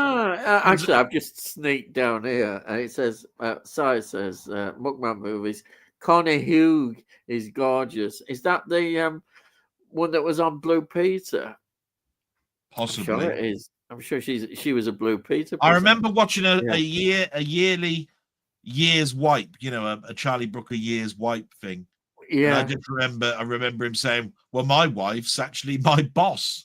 So they set up a production company. Because for years I thought Philomena Kunk was his wife. Oh dear. I love her. She's gorgeous, I really do like her. I think she's quite an attractive young lady. I like Tony's reply here. He goes, £8,000. Buy it. How much? That's what it should be. £8,000. Here we are. Interesting fact. Charlie Brooker is a co-founder of CEX. Yeah, that's right. Well, the people have mentioned that many times in here, haven't they? Yeah. I know, hence we didn't go 4K. Oh, I think that's the financial side of that.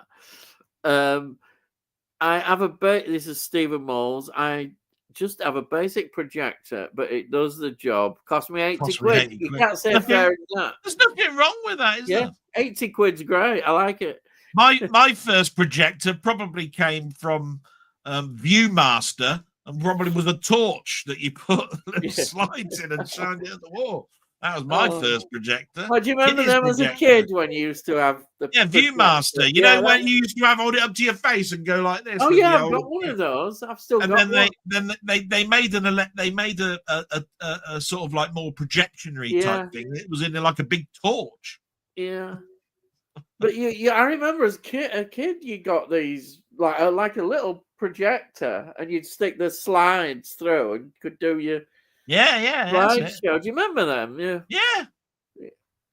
Mukman movies. Connie Hugh is gorgeous. That's it. Yep. Yeah. And then Stephen Moll says mini projector, Cloco Wii Wi-Fi projector with projector 1080p full HD, 14,000 lux portable video, 4K projector compatible with iPhone TV stick, PS5, HDMI, USB, multimedia, home movie theater projector. Wow. No. That's a mouthful, isn't it? Not half. Blooming heck. Yeah. I want to say about that. That's a lot there. And then is that the Connie Hugh that was on Blue Peter? Yeah, it would be. Says Jamie, it is. Bayek. Tonio, yeah. No, Del, not guilty. I've never seen the film. Oh, he's laughing. I can't remember what I was told. Was it Condor Man? I don't know. It could be. I don't know. Oh, the Bible. That was it. Oh, was it the Bible that I was talking about? The Bible film? There. Because I told you, I said, "Oh, here you go. Look, the Bible. I bet that came." Oh, yeah, and it wasn't. Yeah, it was Music Magpie. Yeah, that's right. I found a 4 set of DVDs, all sealed, of Lethal Weapon movies in the charity shop on Sunday for £3. I was quite excited by that. No, that's not bad, is it? Yeah, some bloody bargains, I tell you. Bargains at charity shops. Thing is, a lot of other people, I think, are getting into that, and I bet there's more people now going in charity shops looking for bargains. But if you go at the right time, if you're lucky, you just go at the right time, you can be. I've sort of like narrowed it down to sort of like buying things like 1930s and 1940s Betty Midler, Betty Davis, and all those sort of like, because when it comes to DVD, the quality will be pretty good on those anyway. Do you know what I mean? Yeah. And if there was one that I've recently discovered and I find as a Blu-ray, it's not going to cost me too much to upgrade it. Do you know what I mean? Yeah. So I can watch all those Art Noir films that everybody's been talking about on 4K and Blu-ray, and I go, well, I've got the DVD one, and it's a 1930s film, so it looked pretty bloody good on there. Yeah. So, I got to watch it as well. But that's what I've been doing. I'm not buying things like 2 years ago films on DVD. Yeah.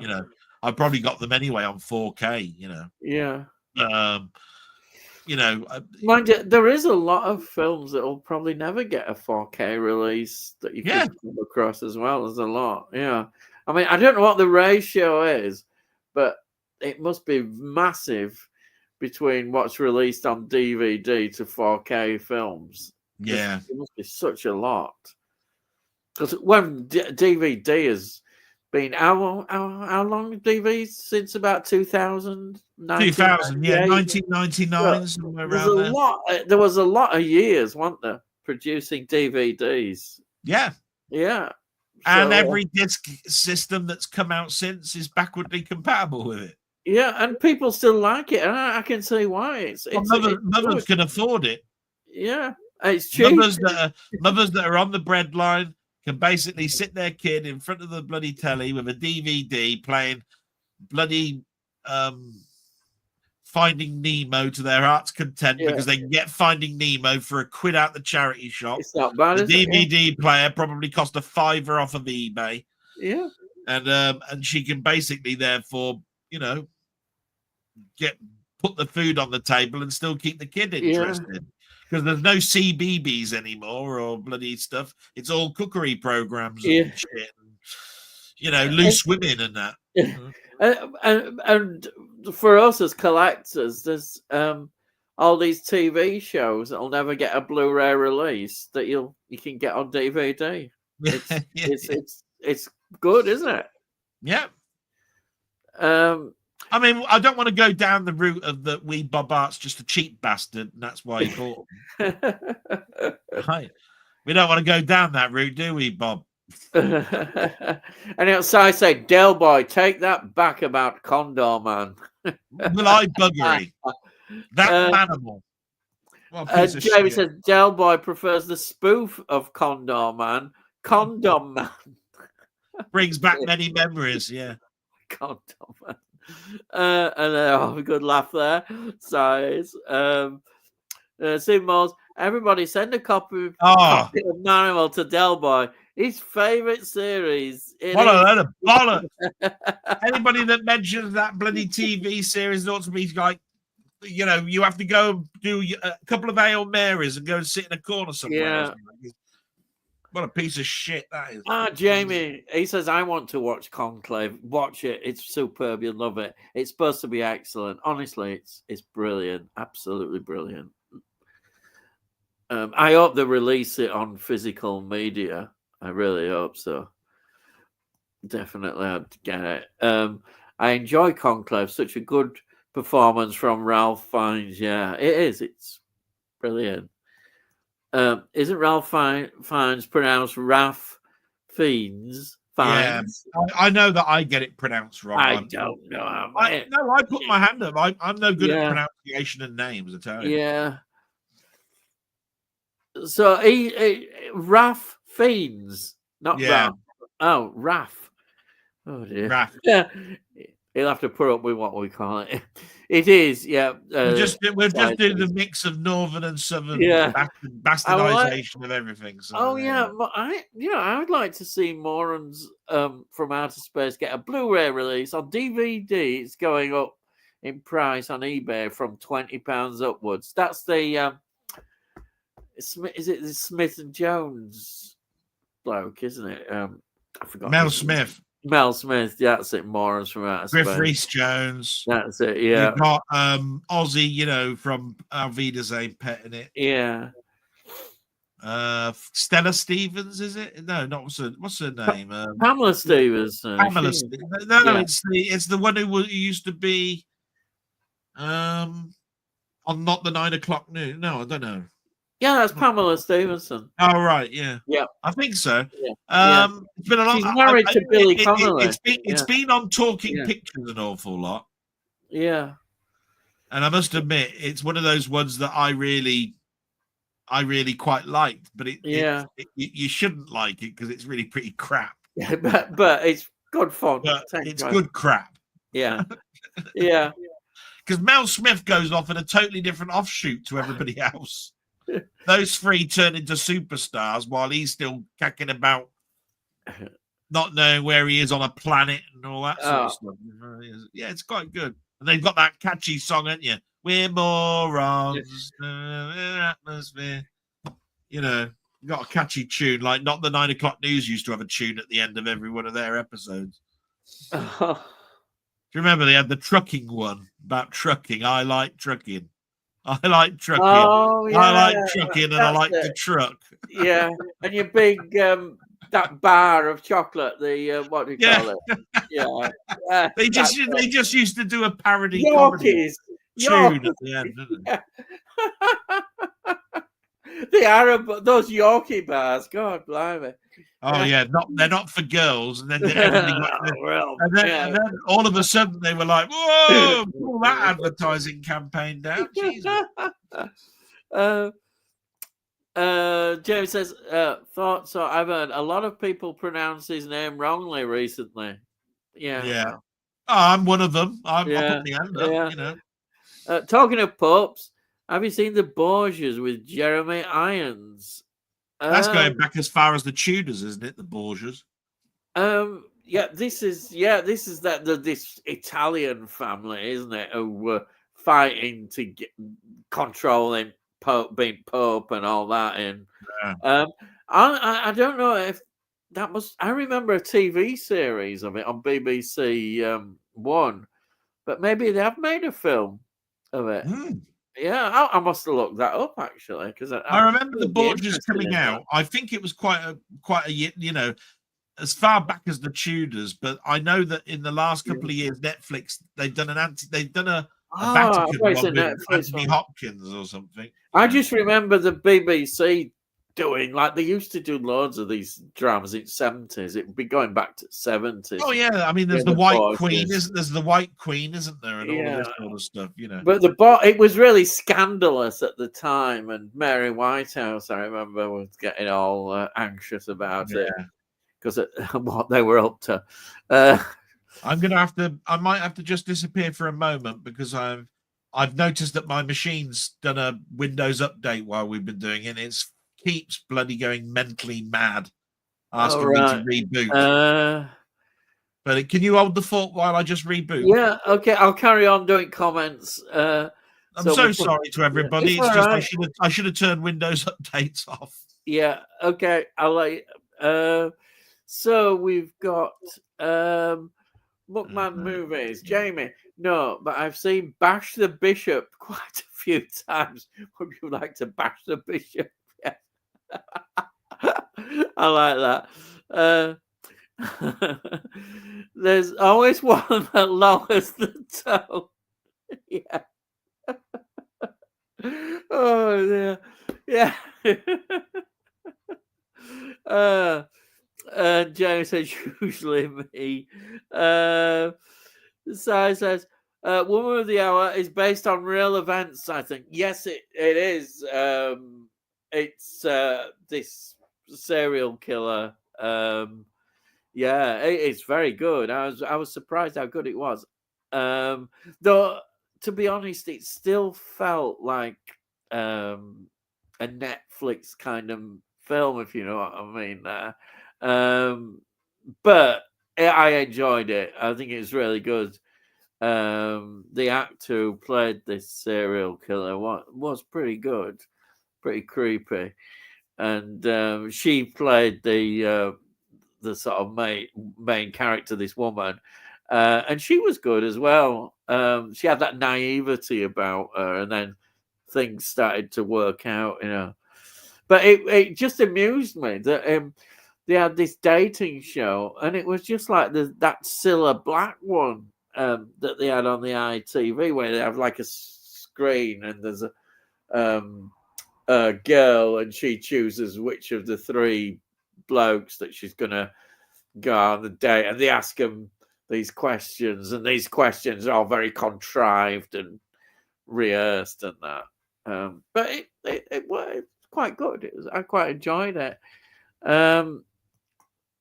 Oh yeah, I'm guilty of L-shaped room, Del. yeah. Still, he's not here, so it's great. I really enjoyed it, Tony. I've done a review of it. It makes you want when I watch a film like that. I think, oh, I'd like to watch more of these films of that era. Very good it was, and the characters in it, that all live in that, block of house, all the different rooms in that house. It's really good. I just loved it. And the actress who played the lead was very good as well. I think she's a French actress, French American actress. She was really good. I really liked her. And then Mukman Movies going to attempt to do my favorite films of 24 video this Saturday. So keep your ear to the floor for it. Yes. Well, we will be. I'm looking forward to it. I did one, and I realized I kept missing. It shows that there was a lot of good films, because I kept saying, "Oh, I missed this out. I missed that out. How could I have missed that? How could I have missed Heretic out? I missed Heretic out." So I know, and then I kept going, "Oh, I missed this out. I missed that out."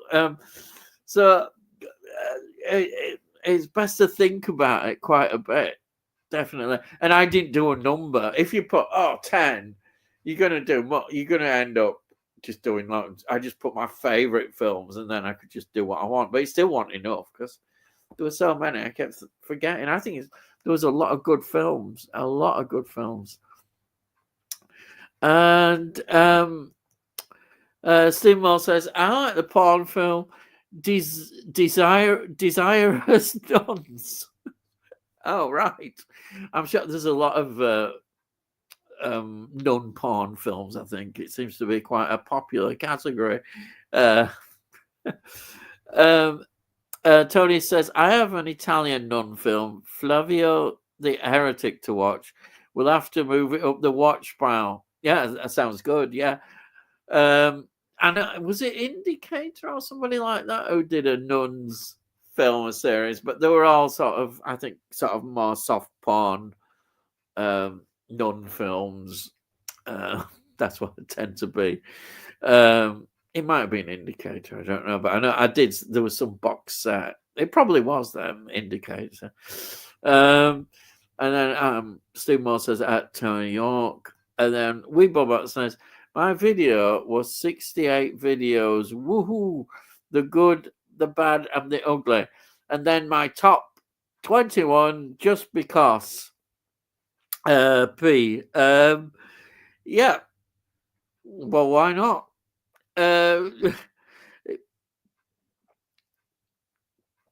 It's a good job he's not. If he was here, he'd be insulting you and doing all sorts. But he's not here, so he's not going to be able to insult you. So you know what he's like. I've got the sequel of that, Tony. Labby the Non, the Chastity Belt. Oh dear. Frankie Howard, I always think of the Chastity Belt. But yeah, I can imagine what that film. Yeah, definitely a sort of soft porn kind of film. He's at it again. Yeah.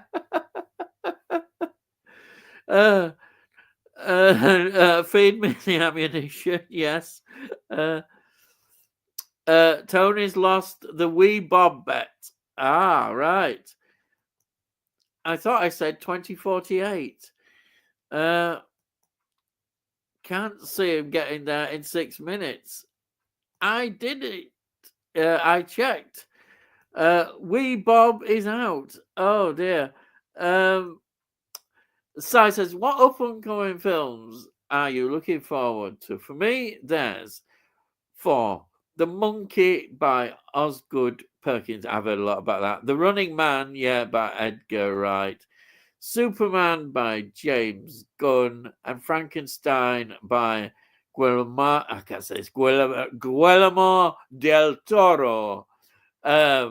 Yeah, I did a list of all these up and coming films which I've completely forgotten, and there was loads of surprising films coming up, which I thought looked interesting. But as I said at the time, there'll be films that, like last year, we did have no idea were going to come and be brilliant films. Like nobody was talking about The Substance last year or Heretic, and then look what we got in the year. So possibly the best films we don't know about. But The Monkey has been mentioned a lot. I've heard that one mentioned a lot. And of course, Superman for all the. Hopefully, Superman will be good. I'm hoping it'll be good. And we won't be going, oh, not another blooming superhero film. I don't think it has that vibe, which is good. Because I'd be there shouting and going mad and saying, oh, not again. And Frankenstein's going to be interesting. I'm looking for that. I'm looking forward to that Megan film. How the follow up to the original one. That looked really interesting. And of course, the Final Destination. The Final Destination film is coming out, and hopefully it will really be the Final Destination.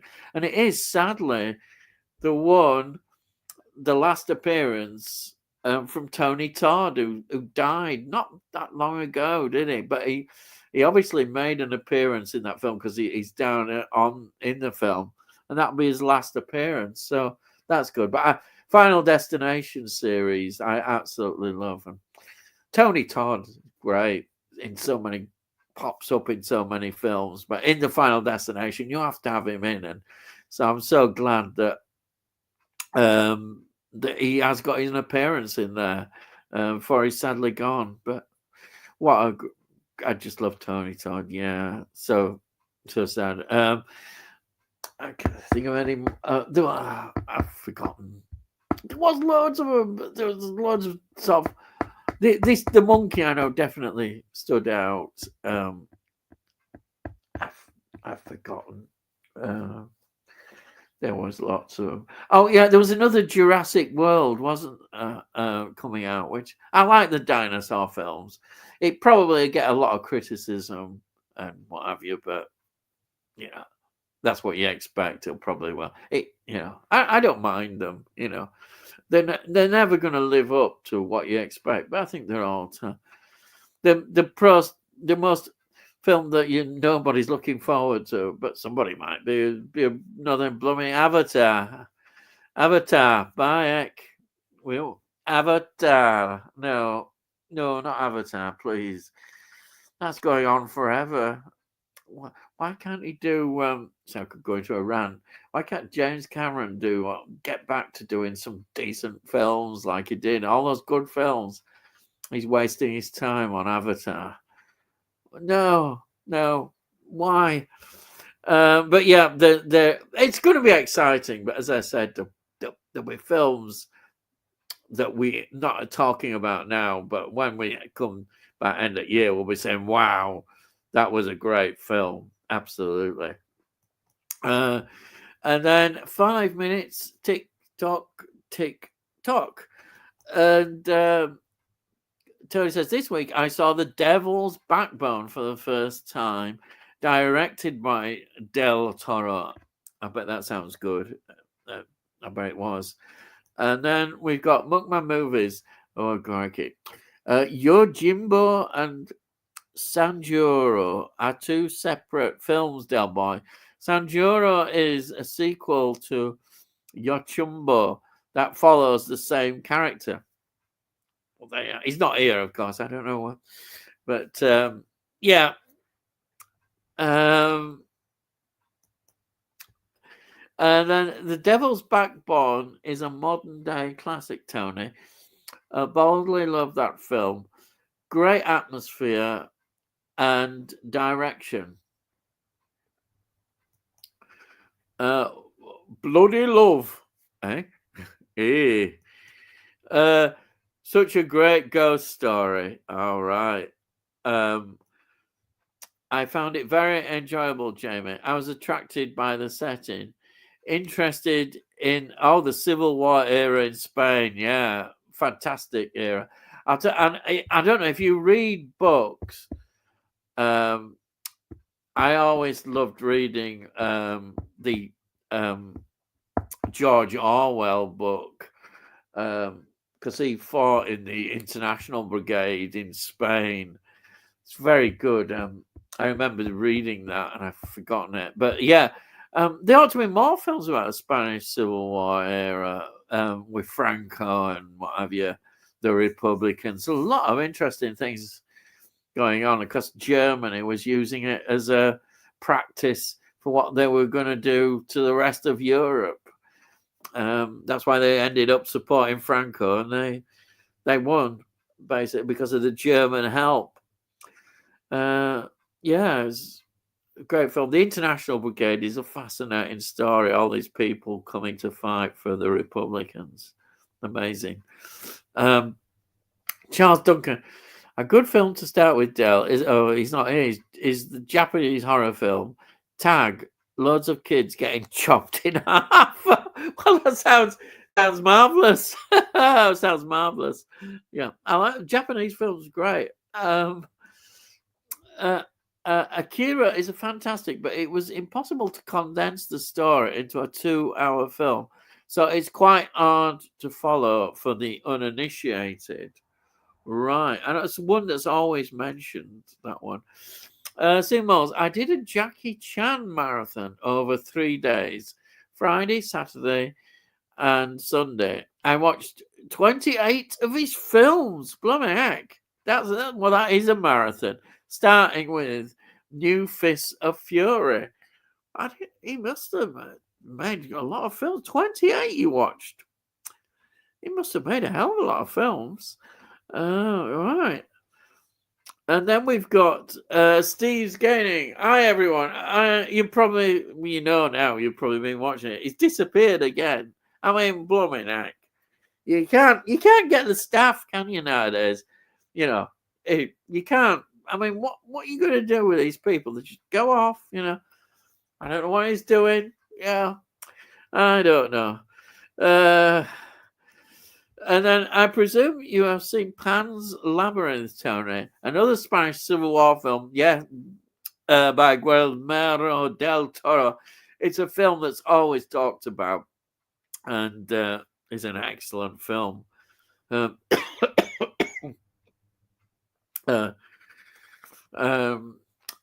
Stephen, that's some going. It is. That really is a marathon. 28 films in 3 days. Did you find to sleep, Stephen? Yeah, I know you'd be watching them. Blooming heck, you wouldn't get much sleeping time, would you? Yeah, no, you wouldn't. Oh, still, why not? I remember I did the Lord of the Rings marathon of all the extended versions, and God, that wore me out. That was just the three films all containing the long versions. It was great. It was fantastic, but blooming heck, yeah, I had to start early. Definitely, just carried on. It was great, but I enjoyed that.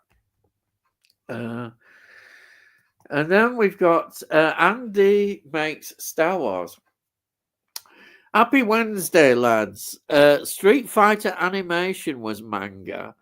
It's actually really good, better than the live action film. Oh, with Dan Van Damme and Kylie Minogue. Yes, actually, it's so bad, that film. It's actually quite good. It's not very, you know what I mean? It's so bad, it's good. I mean, I do like Kylie. And Van Damme is terrible, but What can you expect?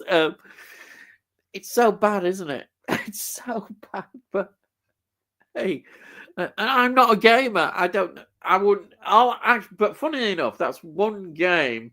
The Street Fighter is one game that I actually know, going right back into the mists of time. Yes, Street Fighter was one of those games I remember seeing that I never, to say I was never into games, but that is one I do remember. It's a bashing up game, isn't it? And it was on Nintendo, I think. I'm sure it was. Yeah. I just remember the Nintendo. And what was the other one? The Sega Master System and something else. Probably one after that. And then I don't know. Well, I didn't know much about games then, but yeah, I do remember those. Street Fighter. Yeah, all these different characters coming on and fighting. It's quite good. Even though I wasn't really into games, but there we are. James says, "What was your favourite, Stephen? Meals on Wheels is good fun. Armour of God is one of my favourites." And Tony says, "Jamie, not yet. It's on the radar." Yeah. Looks like I'm out of the race for the Dell Garage treasure. Yeah, I know that garage. Yeah, it's probably what he's actually done is probably putting more locks on the garage so that we can't get in. Yeah, God knows what's in there. Oh, blooming heck. Steve's Gaming. Ian Dell. Oh, crikey. Question. Why is modern day so piss poor? Can you remember back in the 70s what you imagined the 2020s to be? No Mars moon landings, no Concorde, no awesome computers. Modern day sucks. Yeah, do you know, that's always a question that's interested me. I always remember, I used to love, I mean, for me, one of the major things of my childhood is, of course, July 20th or 21st, 1969, when my dad got us up out of bed and says, "Come downstairs." And we all got up, I think it was about 4 or 5 o'clock in the morning, and watched the moon landing live on TV. It was on, we only had this small black and white television, and we saw this very out of focus picture, but it was there. It was exciting. It was fantastic. And that the excitement of something like that, do you get that nowadays? You know, I mean, for me, do you know, when we land on Mars for the first time, that will be exciting for me. But will people feel that excitement again? Can we bring it back? I don't know. People are now thinking, oh no.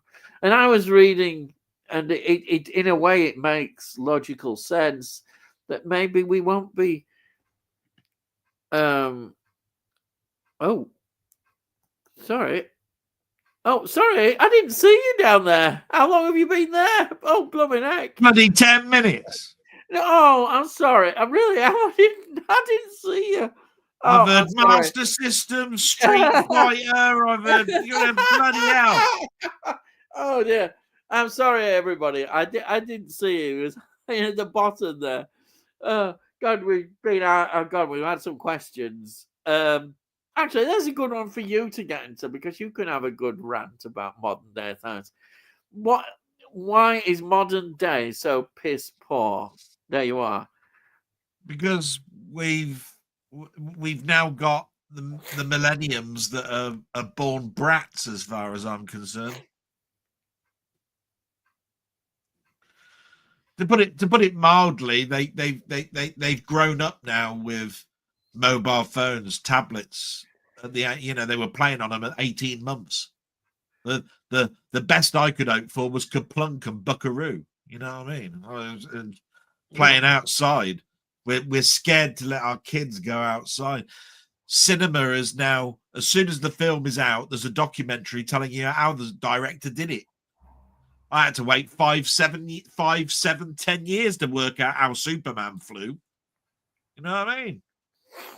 So my imagination was a million times more than I think a millennial is. And I'm not being nasty at that. I just think that's just how it is. You know, I would say that's a lot of it. Mm. You know, technology now is at a point where it's thrust upon you as soon as you're coming out your mother's womb. You know what I mean? It's like they probably give you a television to watch when you're in your crib. You know what I mean? Yeah. I had to wait till I was 14 before I had a television in my bedroom. Yeah. Yeah. Christ. They've got one hanging above your bloody crib. Yeah. Instead of one of those little, you know, monitoring things that go around playing Twinkle Twinkle Little Star. They've got bloody LCD screens costing $6 grand or something hanging above there. Yeah. You know, there's no point now giving somebody a rally, you know, a push bike. They've got to have a quad bike or something. You know, when they're about 8. You know what I mean? Yeah. Am I ranting again? I probably am. I'm just one thing that always interests me, because I love the moon landing and all that era. You know, it was exciting times. If would we have the same again with a Mars landing? Like I said, we do. Well, didn't NASA turn around and said, look, of the lessons learned we did with the moon landings was diminished returns. Yeah.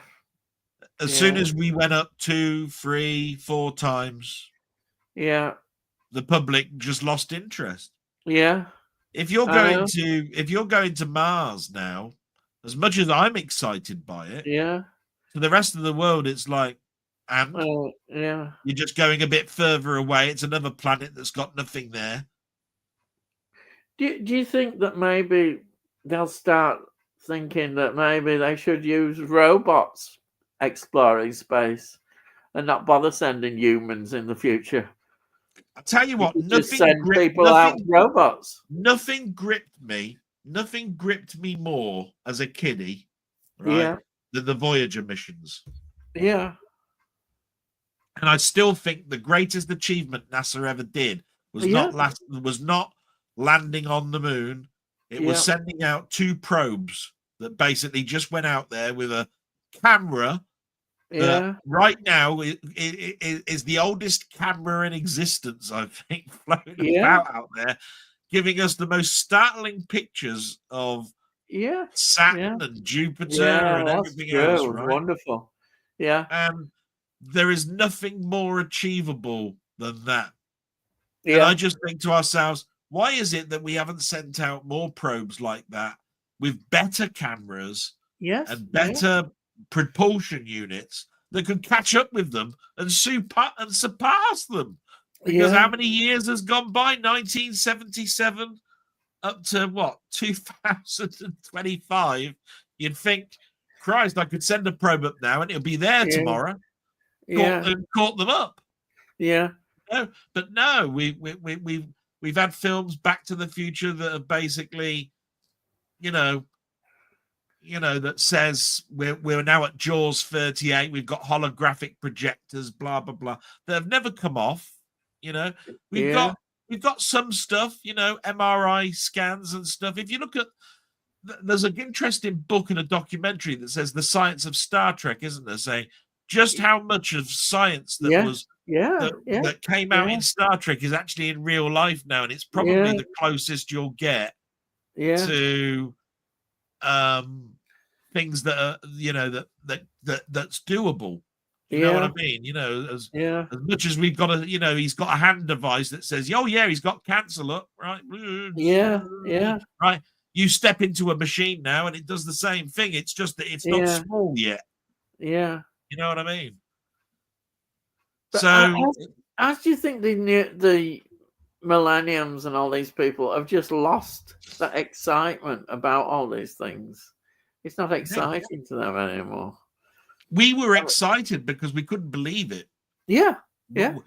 I think now that people that were born, Yeah. teenagers and in their early 20s are born knowing that everything is possible. Yeah. We grew up going, we hope it's possible. Oh my God, we did it. Yeah. It's like that, right? And now So it's we had that excitement. Yeah. I'd hate to be. I don't use that word hate. I would despise or dislike, I think, being born only 18 or so years ago, because the Yeah. excitement and the wonderment is gone. That's right. And that's sad. It's very sad, isn't it, really? That we People are lose that expecting wonder. now that we can get in a plane and be over in New York in 5 hours. Yeah. To say about Concorde here. Yeah. I mean, you wonder about what really could get them excited. What really could get them excited? Could anything get them could they recapture what we had? I don't know. I don't know whether that's possible. As much as NASA is pumping out saying, look, think big. We thought big back then and we managed to do it. Yeah. What they're thinking is big is minute to a millennial. Yeah. Oh, I mean, for can you do instance, that? I'm pretty sure that's possible. They're like that. if they develop teleporting around the world as traveling, you got to think we'd that. find that exciting, wouldn't we? You really have got to think that big. Yeah, but would the millennium generation think, oh, okay? I think teleportation would wake millennials up. Oh Oh, wow! right. No, who knew that? Yeah. Right. That's thinking really big. That's thinking along the lines of 1962, and we're going to fly to the moon at the end of the decade. Right. That's as big as that. Yeah.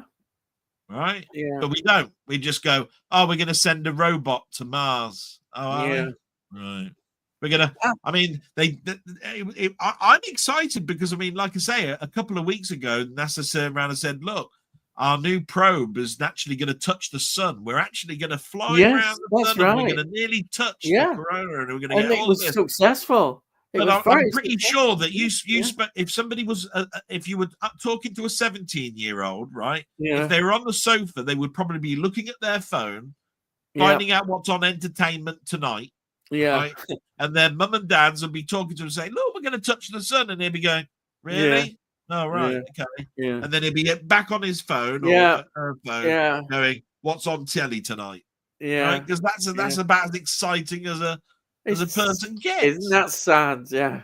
It is. You're right. I mean, I couldn't wait to go to primary school, get into the library books and find out all about dinosaurs. Yeah. I want the biggest book that I could find with the biggest Tyrannosaurus Rex that I could find. And look at the Diplosaurus and all of the rest of the stuff. I wanted to know everything there was about it. I wanted to see all those pictures of man that went from monkey to from amphibian up to man. And do you remember how popular that series Walking with Dinosaurs was and all that? It was popular, wasn't it? People were excited by that. Now, dinosaurs. Oh, yeah, that's it. Oh, all right. Sad. And as much as we blame, we like to finger the blame on things. I mean, we turn around and we just don't we, and we say that the doom of the high street is Amazon and all of this sort of stuff. Right? We do, we say that. It's at the end of the day, it's progression. What you have to understand is the high street needs to progress with it. It has to wake itself up and go, look, you want us to be back on the high street, then you need to excite us. Yeah. What have you got to excite me to actually get in my car, travel down, look in this shop? Because at the end of the day, this is how I look at things, right? It's very easy for me to sit on my ass, open up a tablet, type in Amazon, type in buy what you want. Go down a list, choose it, and click buy now. Right? Yeah. What do I have to do to actually do that at HMV? I have to get off my ass, put my coat on, get my car keys, get in my car, right? Lock the door, right? Get in my car, travel down, find a parking space, walk to bloody HMV, look along a shelf trying to find the damn thing, pay the person behind the counter, get back in my car, travel the back up, and then get home, right? Yeah. Where I could just do that on the internet and have it the next day. Do you know? Laziness. Do you know one of the saddest experiences that you don't get nowadays as much? But maybe it's in our small town, but in some small towns might be lucky. Is the bookshop? We used to have some beautiful bookshops, second-hand bookshops, Oh just yeah, yeah. big sprawling bookshops full of books, and they were a lovely experience. Just going in exploring. Yeah. I'm sure there is places and towns that still do have them, but ours have all gone, and it's just sad. Well, just That's think about one something. of those biggest uplifting stores that you could actually get in precincts was the gadget shop. Right, you used to go in the Oh gadget yeah, shop, and they'd have swirling little helicopters. You'd have little remote controlled cars. You'd have clocks powered by spuds. You'd have yeah, magnets, and all the yeah, stuff that you'd have on your work desktop, and all of this sort of stuff. Right, all gone. And the reason yeah, they're all gone is because it was cheap tack, and people got bored of all of. Doesn't matter yeah, how inventive you were with a little gadget, right? It was crap. yeah, People realised it, right? But just think about it. Back then, I couldn't wait to go into a precinct, do all my shopping, and then go to the gadget store and just see whether there was something there that's yeah, nice. You know what I mean? Like a clock made out of yeah. valves, and things like that. You know what I mean? Do you know what's happened to our precinct? It used to be full of shops. Now they're going to turn them all into flats. Well, yeah, I mean, because what aren't they all sad? And WH Smith's is getting booted out, and it we'll took a probably long lose time. WH It took a Smith. long time, but Marks and Spencers and Debenhams and people like that don't want stores on the high street anymore. They want you to travel out of town to one of those little Yeah, shopping precinct type things where you've got them shelves where you've got the bigger shops, right? They don't want the small. They don't want. I mean, yeah, my town used to have two Marks and Spencers. They closed the one in the precinct and they took it to a shopping complex. One of the yeah. ones where you can Our get town. furniture. Yeah, Where you can buy DFS furniture and yeah, sofas and all that sort of stuff, right? Forgetting the fact that Marks and Spencer's biggest commodity is buying food at lunchtime, yeah, and your old age pensioners going in there and buying a pick and mix and stuff, yeah, right? How is an old age pensioner supposed to get to one of these bloody outhouse, yeah. shopping complexes Yeah, out there? and also not everybody drives. I'm one of these people. I Yeah, do not drive. So what are we supposed to do? Where do yeah, we you have go? to travel on Yeah, 3 different buses and yeah, you get these change up and buses. get to That's anywhere. right. You have to get buses to get to these places. Yeah, It's sad. It's a sad reflection, but it's happening everywhere. It's not just in our town. It's every town, I think. but This is that's my take on why is modern day so piss poor. yeah. There's lots of reasons. You could do almost a whole show on it, really, but Modern day is piss poor yeah, you because could there's do not that. Could enough. be the title of There is good, not enough Delboy yeah, 3K1 in the world. yeah. Yeah, how's that? I've answered that question there. There you are. Right, you're right. Let's get on then with next bit. The fight with the 4 black Amazonian women is one of the best fights put on film. Oh. A suggestion for a Korean film is I Saw the Devil. Yeah, I've got that. It's such a good film. It is. It's excellent. Yeah, I've got a DVD. Didn't I write that down last time? Yeah, I don't know. Wasn't Yeah, that I've one of got those a copy ones of that it. you said, yeah, you got to watch that Yeah, next? yeah. The ones that I kept going on to you is Strange Darling. I don't know whether That's it. you've ordered Strange that. Darling and something That's the else. one I keep talking about. I love What Strange Darling. was that? What was one of those ones? The one where you were talking about a bit like the Holocaust? No, that was oh crikey, I've forgotten it. Oh, blooming heck. It's any you can't get it on physical media. God, it's gone the title. It was you and Through the Lens were talking about. Yeah, it's a great film. It really is, and I've completely forgotten the title. I put it in my thing. The like, Oh, what's it It's a bit called? difficult with me to thumb through I all my can't pads. remember. It'd be a bit difficult for me to thumb through all my pads because, Yeah. you know, just purely because I'm trying to read and everything else. I saw the devil. I'll have to write it down. That I saw the devil. No, well, that one's a good one.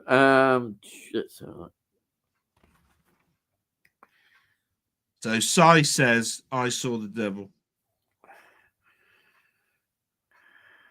There we go. Got it.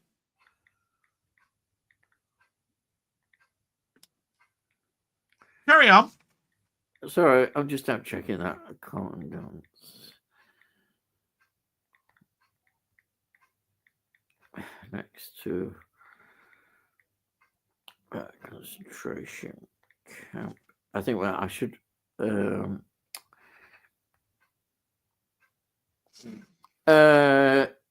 is. It's the Zone of Interest. The Zone of Interest. That's the film I've been talking about. Yeah, that's that one. Directed by Jonathan Glazer. A family life of an Auschwitz camp commandant. Yeah, it's it's won all sorts of awards, and it is due out on physical media in March, I think.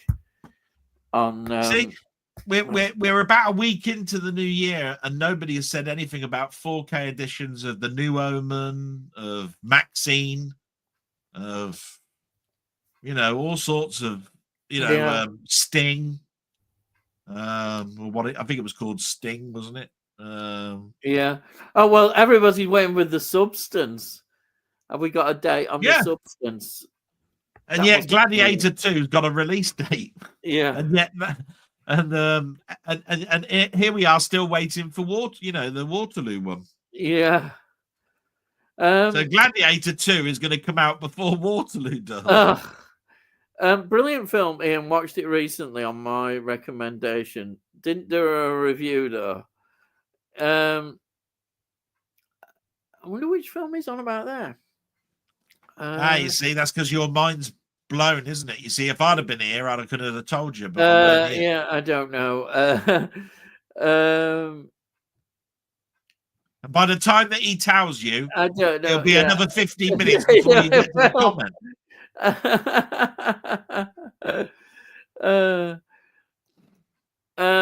And Jers Lounge saying, "Hello, gents. Hello, thank you for joining. Hopefully you're still here." And Andy McStowers, my younger brother, who at the time was about 12 to 13 years old, got me into manga back in the early 90s. His mates at school dad worked abroad and brought them across. Legend of the Overfiend is insane. It is absolutely insane, that film.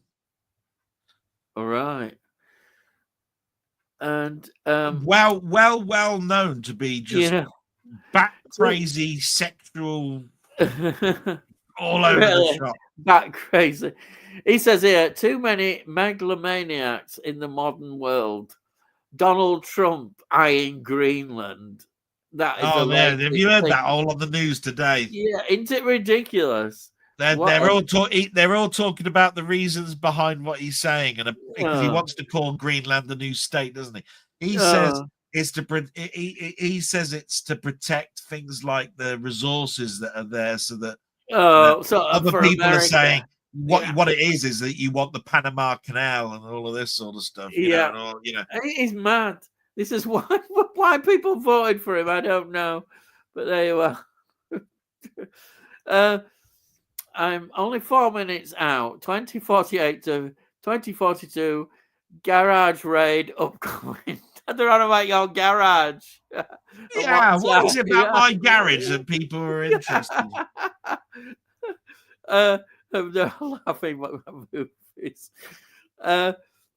Steve Moss says, what movies?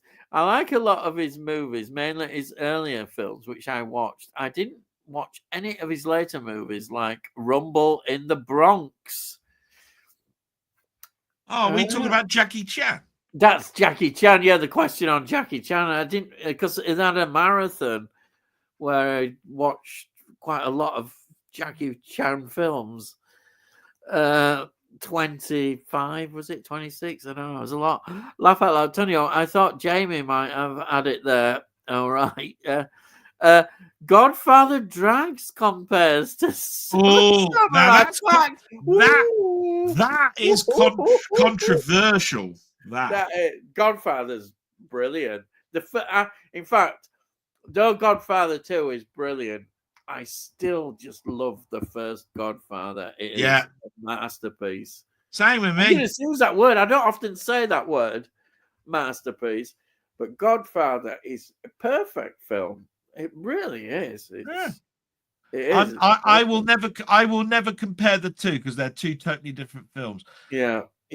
All we were talking about was running length. I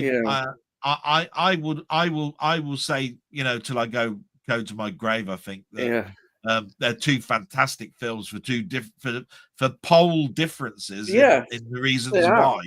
Yeah. And when Muckman said time will fly when you watch Seven Samurai, boy, he weren't joking. Yeah. But then again, I felt that about watching The Godfather the first time. I thought the time went quick on that. Yeah. You know what I mean? So, but I mean, I can understand it where he says it drags. It probably does compared to Seven Samurai in regards to story progression, move on. But I don't think so. Not myself. But then again, I'm looking at it with rose tinted glasses a little bit. I never felt it boring or draggy when I first watched it. So. It's all for a modern audience. It probably does drag. It's all opinion, though. I mean, we all have different what we enjoy and what don't. Some people, you often hear it. Oh, it's a bit slow and this and that. And I think, I enjoyed it. I don't mind character development sometimes, but people want sometimes just to get on with action and whatever is going to happen with story. Or sometimes people say, oh, the story didn't go anywhere or it didn't think, but they're missing the point sometimes about a film. But everybody's different anyhow. Yeah.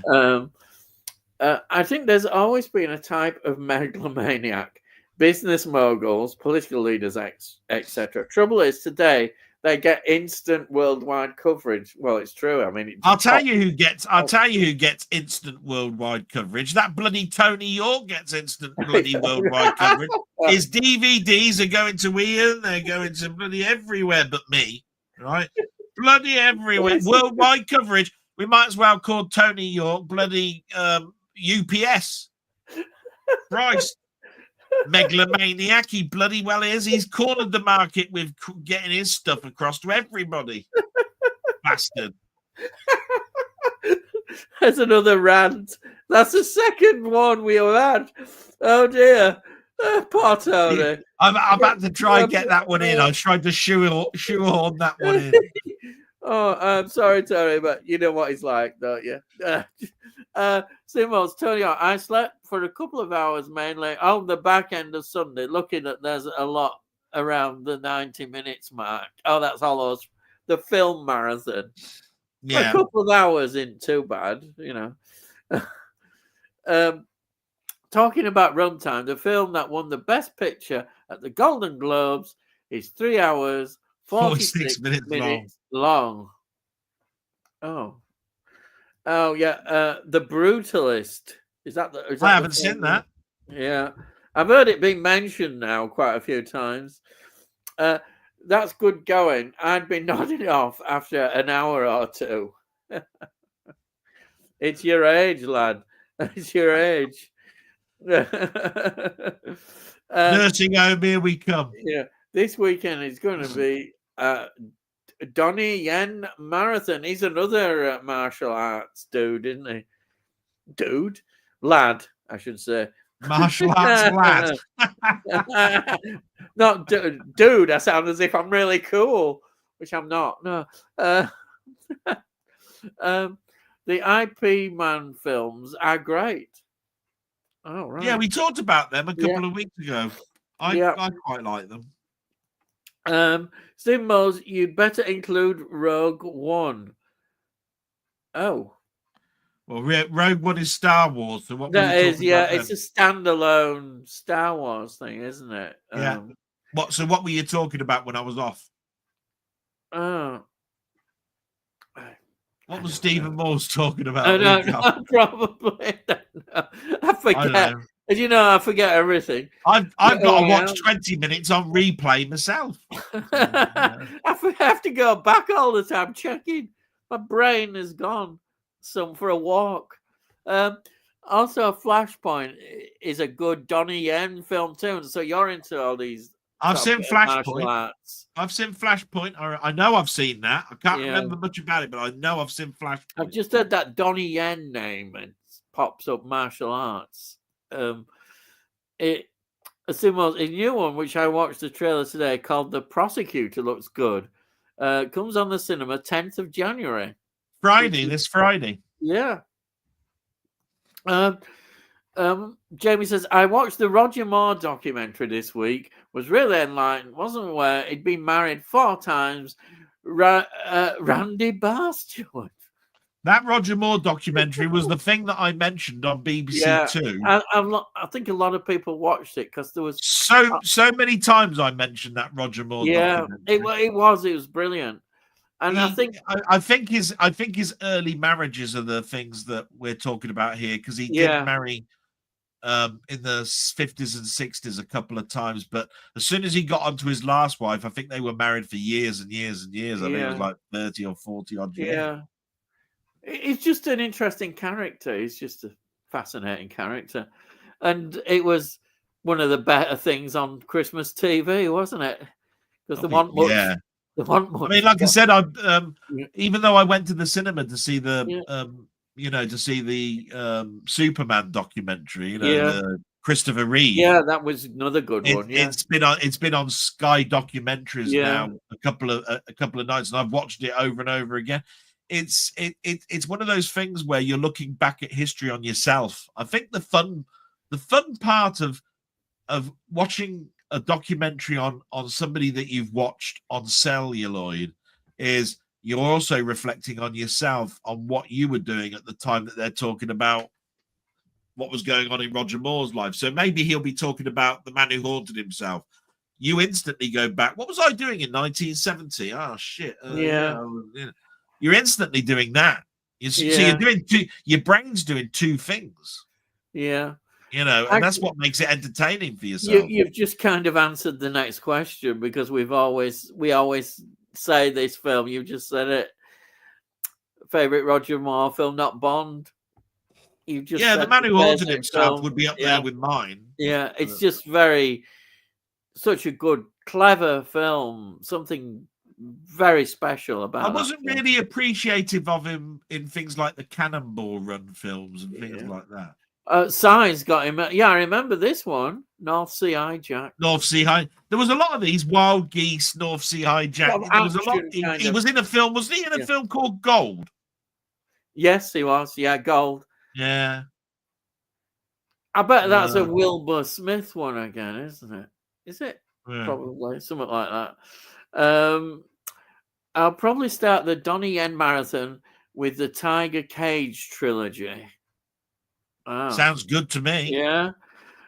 Tony says, for me, I think the Wild Geese just beats The Man Who Haunted Himself. Oh, yeah. Well, the thing I liked about The Man Who Haunted Himself is, like anything, you're seeing Roger Moore play two parts. Yes. Yeah. And to be quite honest, he acts his bollocks off, I think, in that film. Yeah. And it's just it's a very good concept. I think the concept is absolutely Alfred Hitchcock did a first version of it. Yeah. Because that's where it comes from. It comes from a short story that was adapted to an Alfred Hitchcock Presents hour long. Yeah. And then turned into a film. Yeah. Yeah. Eventually. Jamie says Wild Geese. Yeah. And your mentions. Tony Hawk Gold is a good Roger Moore movie. Stephen Yoles says, I grew up with that film. Such a heartbreaking ending too. What, Condor Man? With regard to wild geese, Condor Man. Tony says it is Stephen, and shout at the devil too. Yeah, oh yes, shout at the devil. I love that. Because plug. I reviewed that fella not long ago. Shout at the devil. Lee Marvin. Yeah. I remember watching Wild Geese as a kid. I cried at the end. Wow. Yeah.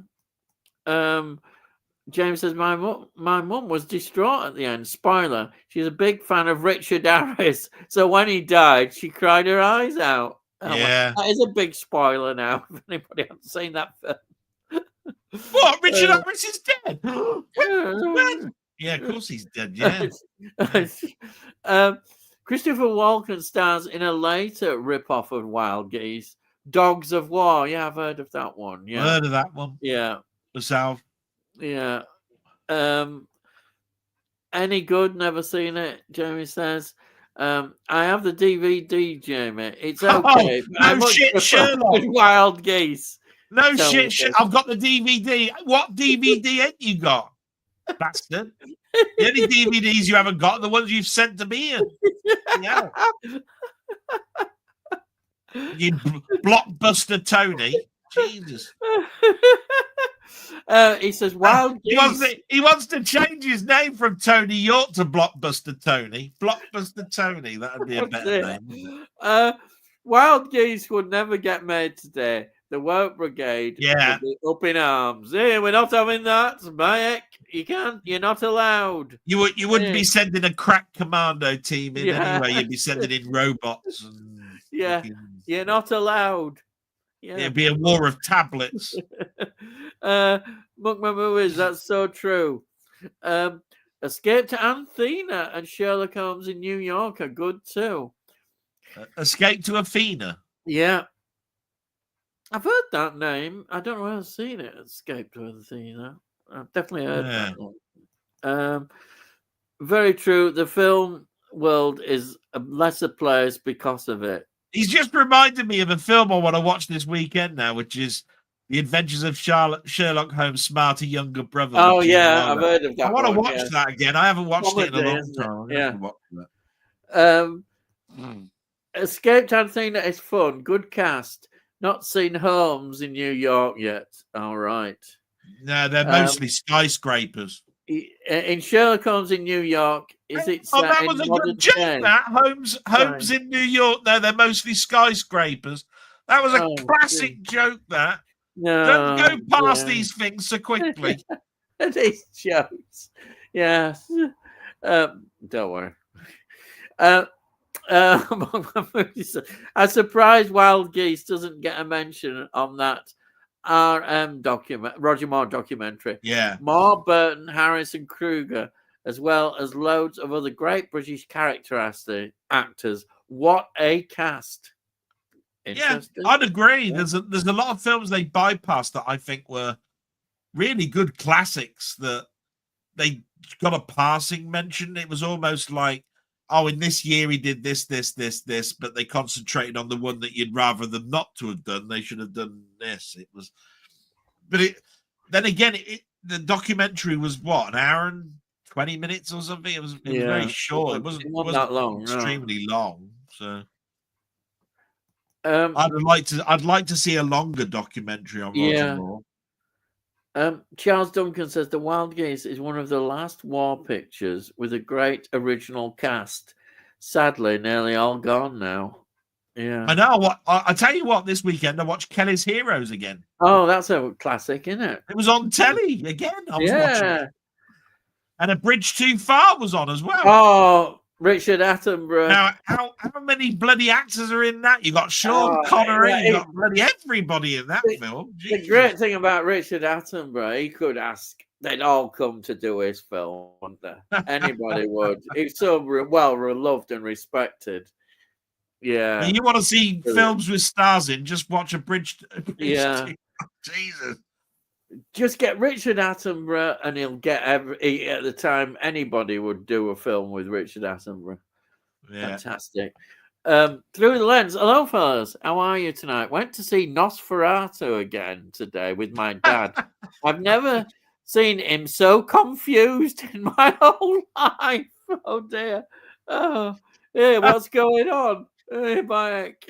Wow, you were there the first time Nosferatu was around, wasn't it? You know, back in 19, what was it, 14 Oh, or no. something, Here we right? go. I dare say it's going to be an eye opener for you now. It's in colour and got sound. Oh, it's got sound. Yeah, of It's got course. sound now. Yeah. Bloody hell. Oh dear. Must be tricky for you. Yes. Seymour says Zodiac is a good film, but my favorite is Summer of Sam. Oh. Yeah, I suppose what it is here though is that we were talking of Zodiac because we were talking about David Fincher films. He didn't do Summer of Sam, did he? Yeah. Zodiac is like Summer of Sam, but Zodiac was done by David Fincher. So we were talking about it in the context of a director, not in regards to what film is like Zodiac. Yes, yeah. Summer of Sam is a great film. It was like I turned around and said that Seven is a great film, but I also like Copycat. That's two totally different directors. Yeah. Films sort of similar because it's about serial killer. And seeing Tony Curtis as well is amazing, isn't it? Oh yeah. See Tony Curtis playing a role you wouldn't have expected him to play, would you? If you were casting was that before the Boston Strangler? Yeah. I wonder if it was around that time. I know he was trying to get into more gritty roles. Yeah. Well, you couldn't get any grittier than that. Yeah. I don't know. That's a good point, actually. I don't know what year differences there are on that. I love the Boston Strangler. I think it's a great film. Because it is in that. Yeah. Who would have thought Tony Curtis would play those roles? Well, then he went into TV doing The Persuaders and all that. Yeah. I mean, it's always had a more comedy kind of side to it. Well, at that particular point in time, I don't think he cared that he was showing grey in his hair and stuff. Yeah. Because the Boston Strangler is a sort of like I mean, he wore a beanie hat for most of the film, but his hair was black and sort of like a bowl shape. But when you watch The Persuaders, you see little flicks of grey, and his hair was. He must have read the script and thought, "Wow, this would be a great film for me to do." He must have just wanted to do something very different from what we expect, which a lot of actors do, which is good. An actor doesn't always want to be typecast in the same kind of role, so that's good. Charles, yes, even the supporting cast was good. Jack Watson, Kenneth Griffith, and Stuart Granger. Yeah, what a name. Yeah. Steve's going. Ian Dell, name your top 3 films by Gregory Peck. No, this is good. What a bastard. Also to annoy Dell as he hates doing lists. Laugh out loud. Gregory Peck. Jesus. Oh yeah, I know. I think I know mine straight away. Yeah, I'll let you go. Okay, I'll say The Omen, of course. To Kill a Mockingbird. And I'll say Guns of Navarone. Yeah. Yeah. Mine would have had The Omen in it. Was he also in? I tell you, yeah, it's interesting. If I were to put one just outside that, and it's a very interesting part, is Boys from Brazil. See, you're a bastard, right? Because that was going to be my third one. Well, you can put it. You can say it. You can say that. But the other one was Gregory Peck in. It was the remake was done with Robert De Niro. Which on one? A boat where he was a lawyer.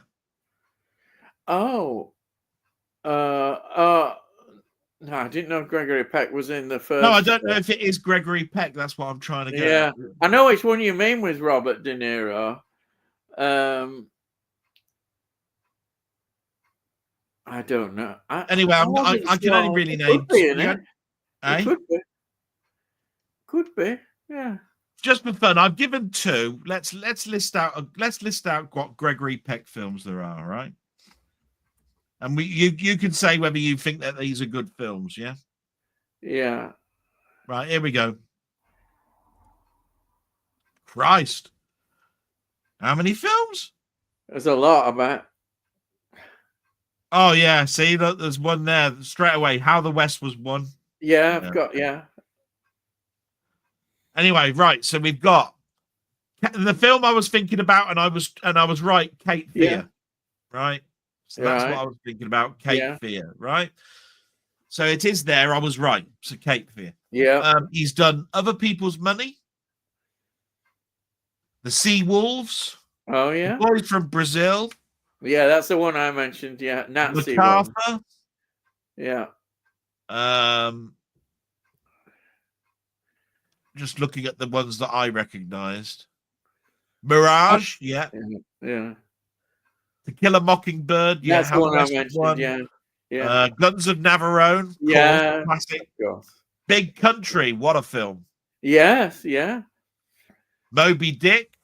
Yeah. Yeah.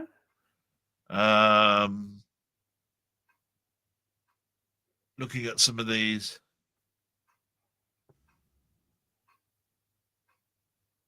Oh yeah, Captain Hornblower. Yeah. Oh yeah. Yeah. Yeah.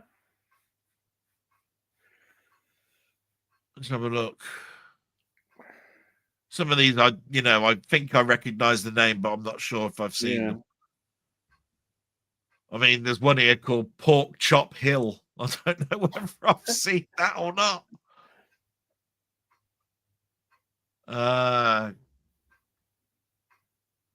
Yeah, The Stalking Moon, Mackenzie's Gold, The Chairman, Marooned. Mackenzie's Gold. Oh. Billy Two Hats. Amazing Grace. Old Gringo. Scarlet and the Black. See, some of these I'm going, I think I've heard of it, not sure. Yeah. The Snows of Kilimanjaro. Roman Holiday, yeah, I've seen that. Oh, yeah. Yeah. Bloody hell, interesting career, isn't it? Yeah. Other People's Money is one from the 80s that I sort of like, wow, 80s, 90s. That sort of like definitely is one that I might have thought about if I'd have given it a bit more thought. But it was Cape Fear that I just couldn't remember the title of it. I was going, I'm pretty sure it was Cape Fear. Yeah, you know? yeah. That's definitely one you have to put in your list. He was brilliant in that. Go on then. Right. Next. Sorry? We've done 3 each. We've done 3 each. Yeah, we Steve's have. gaming. We don't want to advertise his channel, the bastard. Jamie laughing. And then Si says, Steve's gaming, the boys from Brazil. Yeah. Oh, yeah, there it is. I mentioned that. See, that was my third one. Second one was Cape Fear. Yeah. Steve's going, definitely. And of course, Boys from Brazil's got a Jerry Goldsmith score in. Oh God! I should have a jingle that says "Get ready for the Delboy." I'm just have to think about it. I'm gonna have to look now, but I'm pretty sure the Boys from Brazil. Oh boy! There's a Jerry Goldsmith score. Oh no, please. Yeah, but I have to look. Jerry Goldsmith. Oh no. Look at that. It is Jerry Goldsmith. Look at that. Oh, right. Please. Right. Tony, can the wild geese be beaten today? Nope. My top I mean, you can. You could get the wild swan. That might beat a geese. Might. So is top sorry. 3 Peck films. Third one, he'd have The Omen. Number 2, The Gunfighter, and number 1, To Kill a Mockingbird. Yeah, I chose. Nothing wrong with any of those. Yeah, I tell you what, you'd have those in anybody's lists. Yeah, and of course, then he says The Guns of Navarone, Well, yeah, classic. And when Del says laser, all I can see is Dr. Evil, lasers. Yeah. Del, put your pinky up to your mouth and say lasers. Lasers. Oh dear. Does that make Ian Mini Me? Old Mini Me, possibly. Yeah. Old Get Me. I'll get me. Yeah. Yeah, I That'll like be it. Old Get Me better. And they're laughing.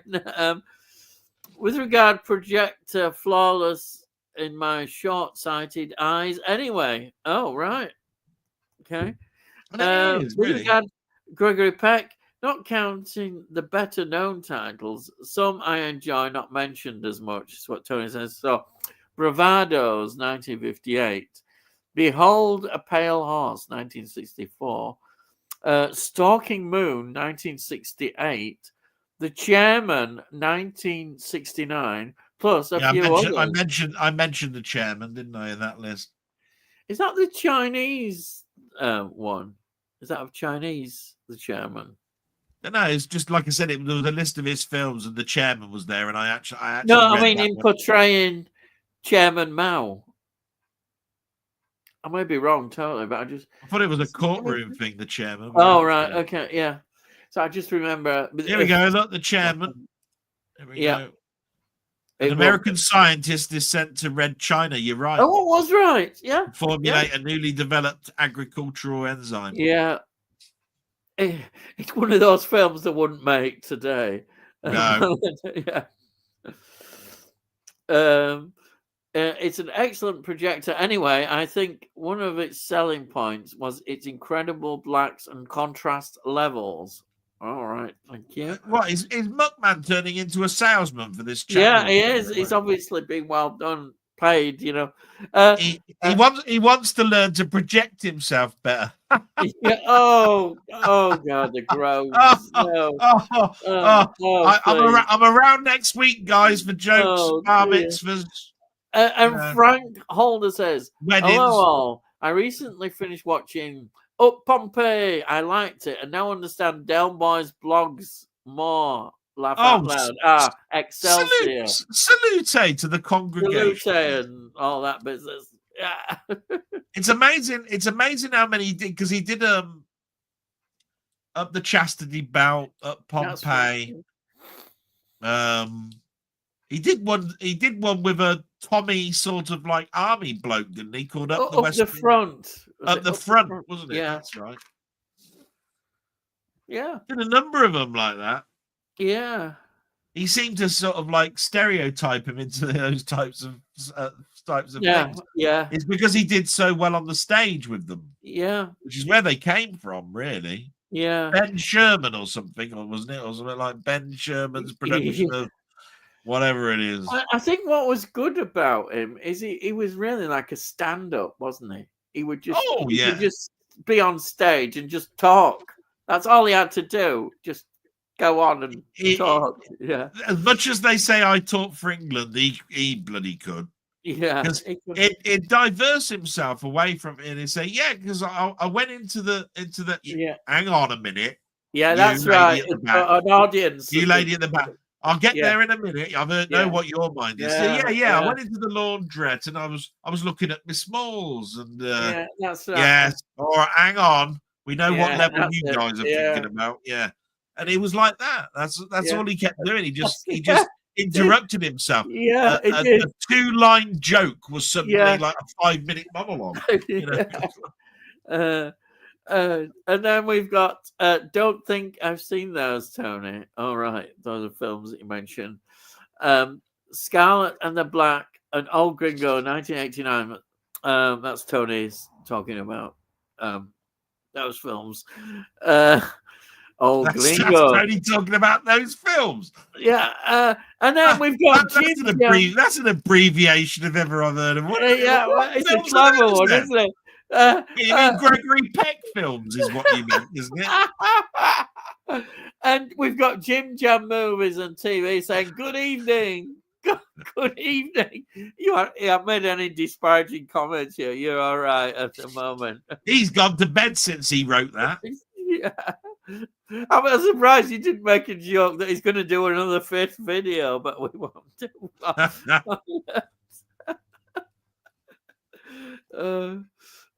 Yo, Jim Jam. Oh, yo, now. Right. Tony says, Bravados and Stalking Moon are westerns. Behold a pale horse as him as an exile just after the Spanish Civil War. Brilliant. And Chairman sees him infiltrating communist China. That's the one I remember watching that, yeah. Put his thumb there. And Tony says, evening, James. Seen any Gideon's Way yet? Oh, yeah, because you were showing Gideon's Way, I know, in that latest video. Yeah. Christmas I was looking at that video, right? Jim Jam, this is what he said. I got a couple of network releases, right? Right. The next 10 minutes was nothing but network releases. It was like, I got this, the Fosters, I got this, I got that. I was going, hang on a minute. There ain't nothing but network titles here. Where's the bits in between which weren't network titles? You know, there was a BFI release, wasn't there? I think there was one BFI release. I think there was one. Yeah, I think there was one film other than a network title. Bloody hell. Frank Calder says, Delany, 2 films. Do you give thumbs up or thumbs down? That are The Last Man on Earth and The Doomsday Machine. I quite like The Last Man on Earth. Yeah. No, I do. Yeah. The Doomsday Machine. God, it's quite a long time ago. I can't remember what show. I don't think it's bad. It doesn't spring to mind on what I'm thinking it possibly is, but The Last Man on Earth, I know. Yeah, I would. I'd give it thumbs up any day. Last Man on Earth. I like films of that era anyway. Yeah, I agree. I definitely would do that.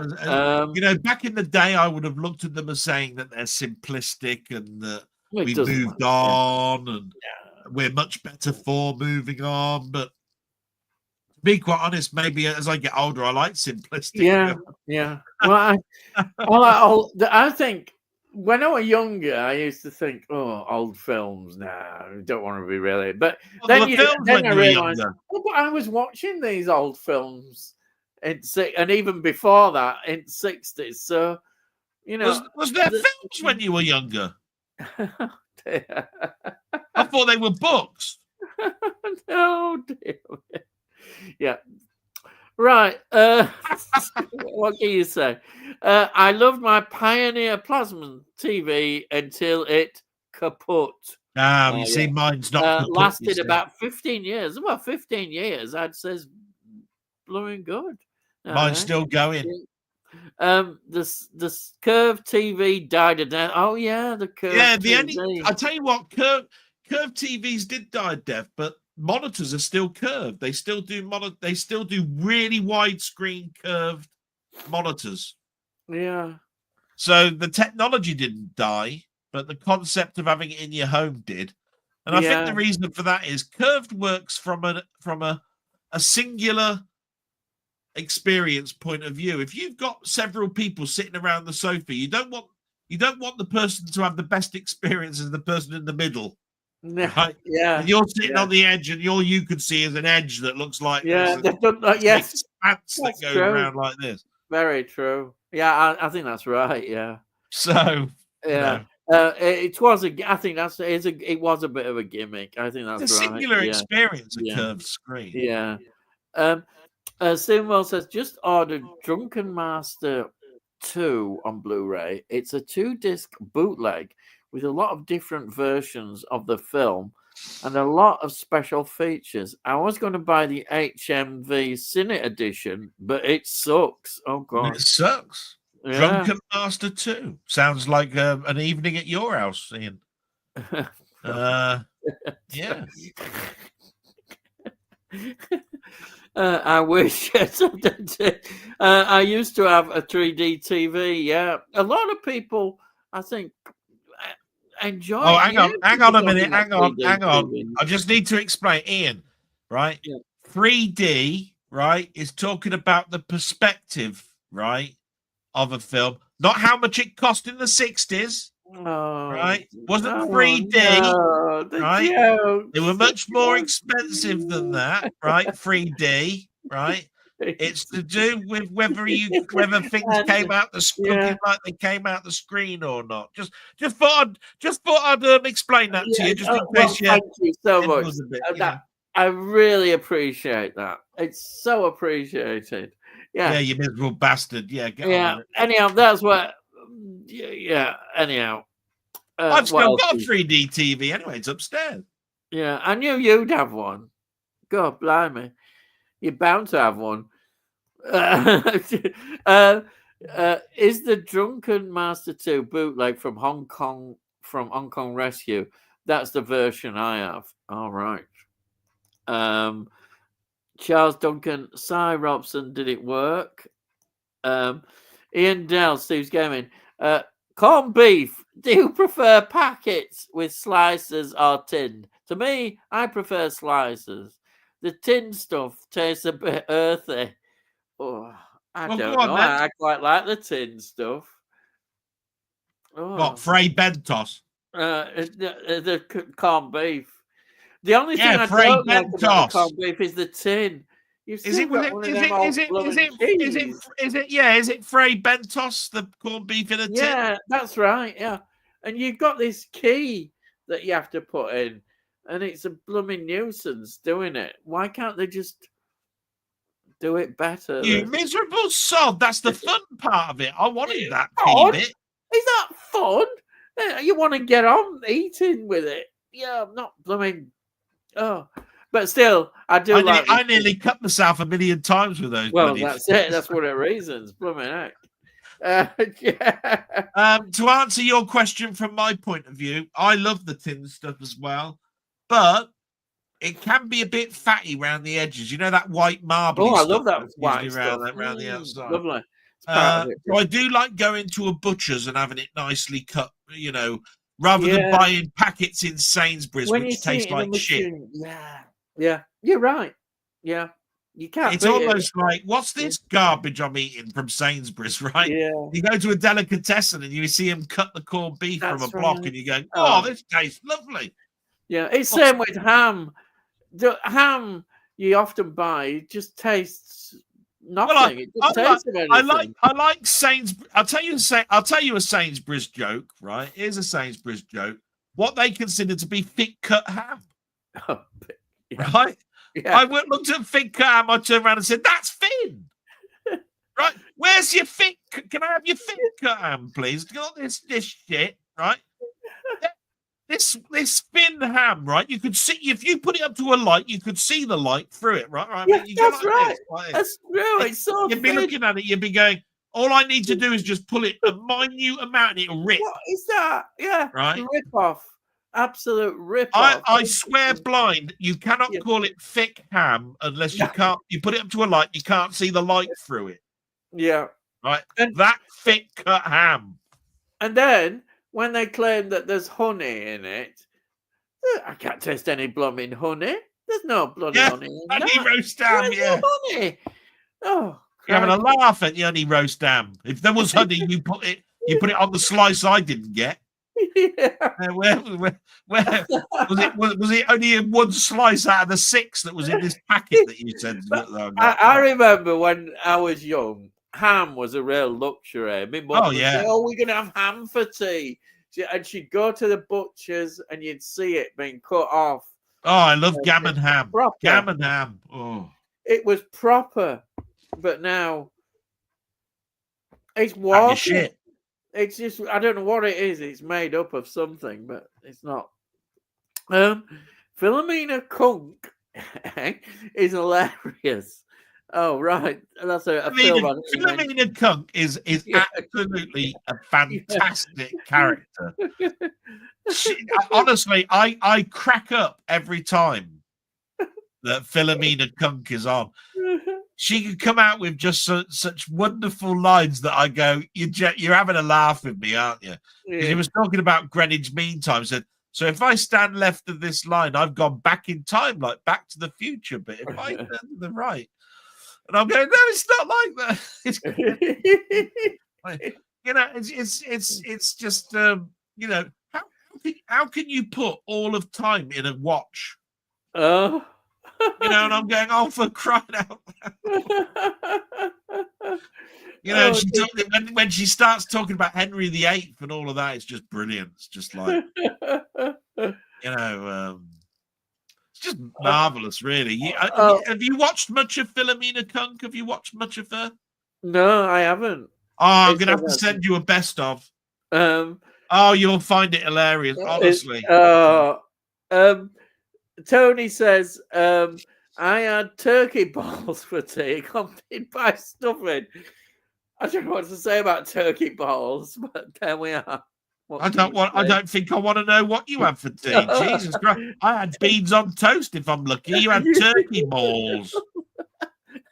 But I feel sorry for the poor turkey. Yeah. Got his balls missing and it was stuffed. Yeah. Stuffed with it. Probably saying you got more use out of them. You got more use out of them than I did. So probably it's all right, you know.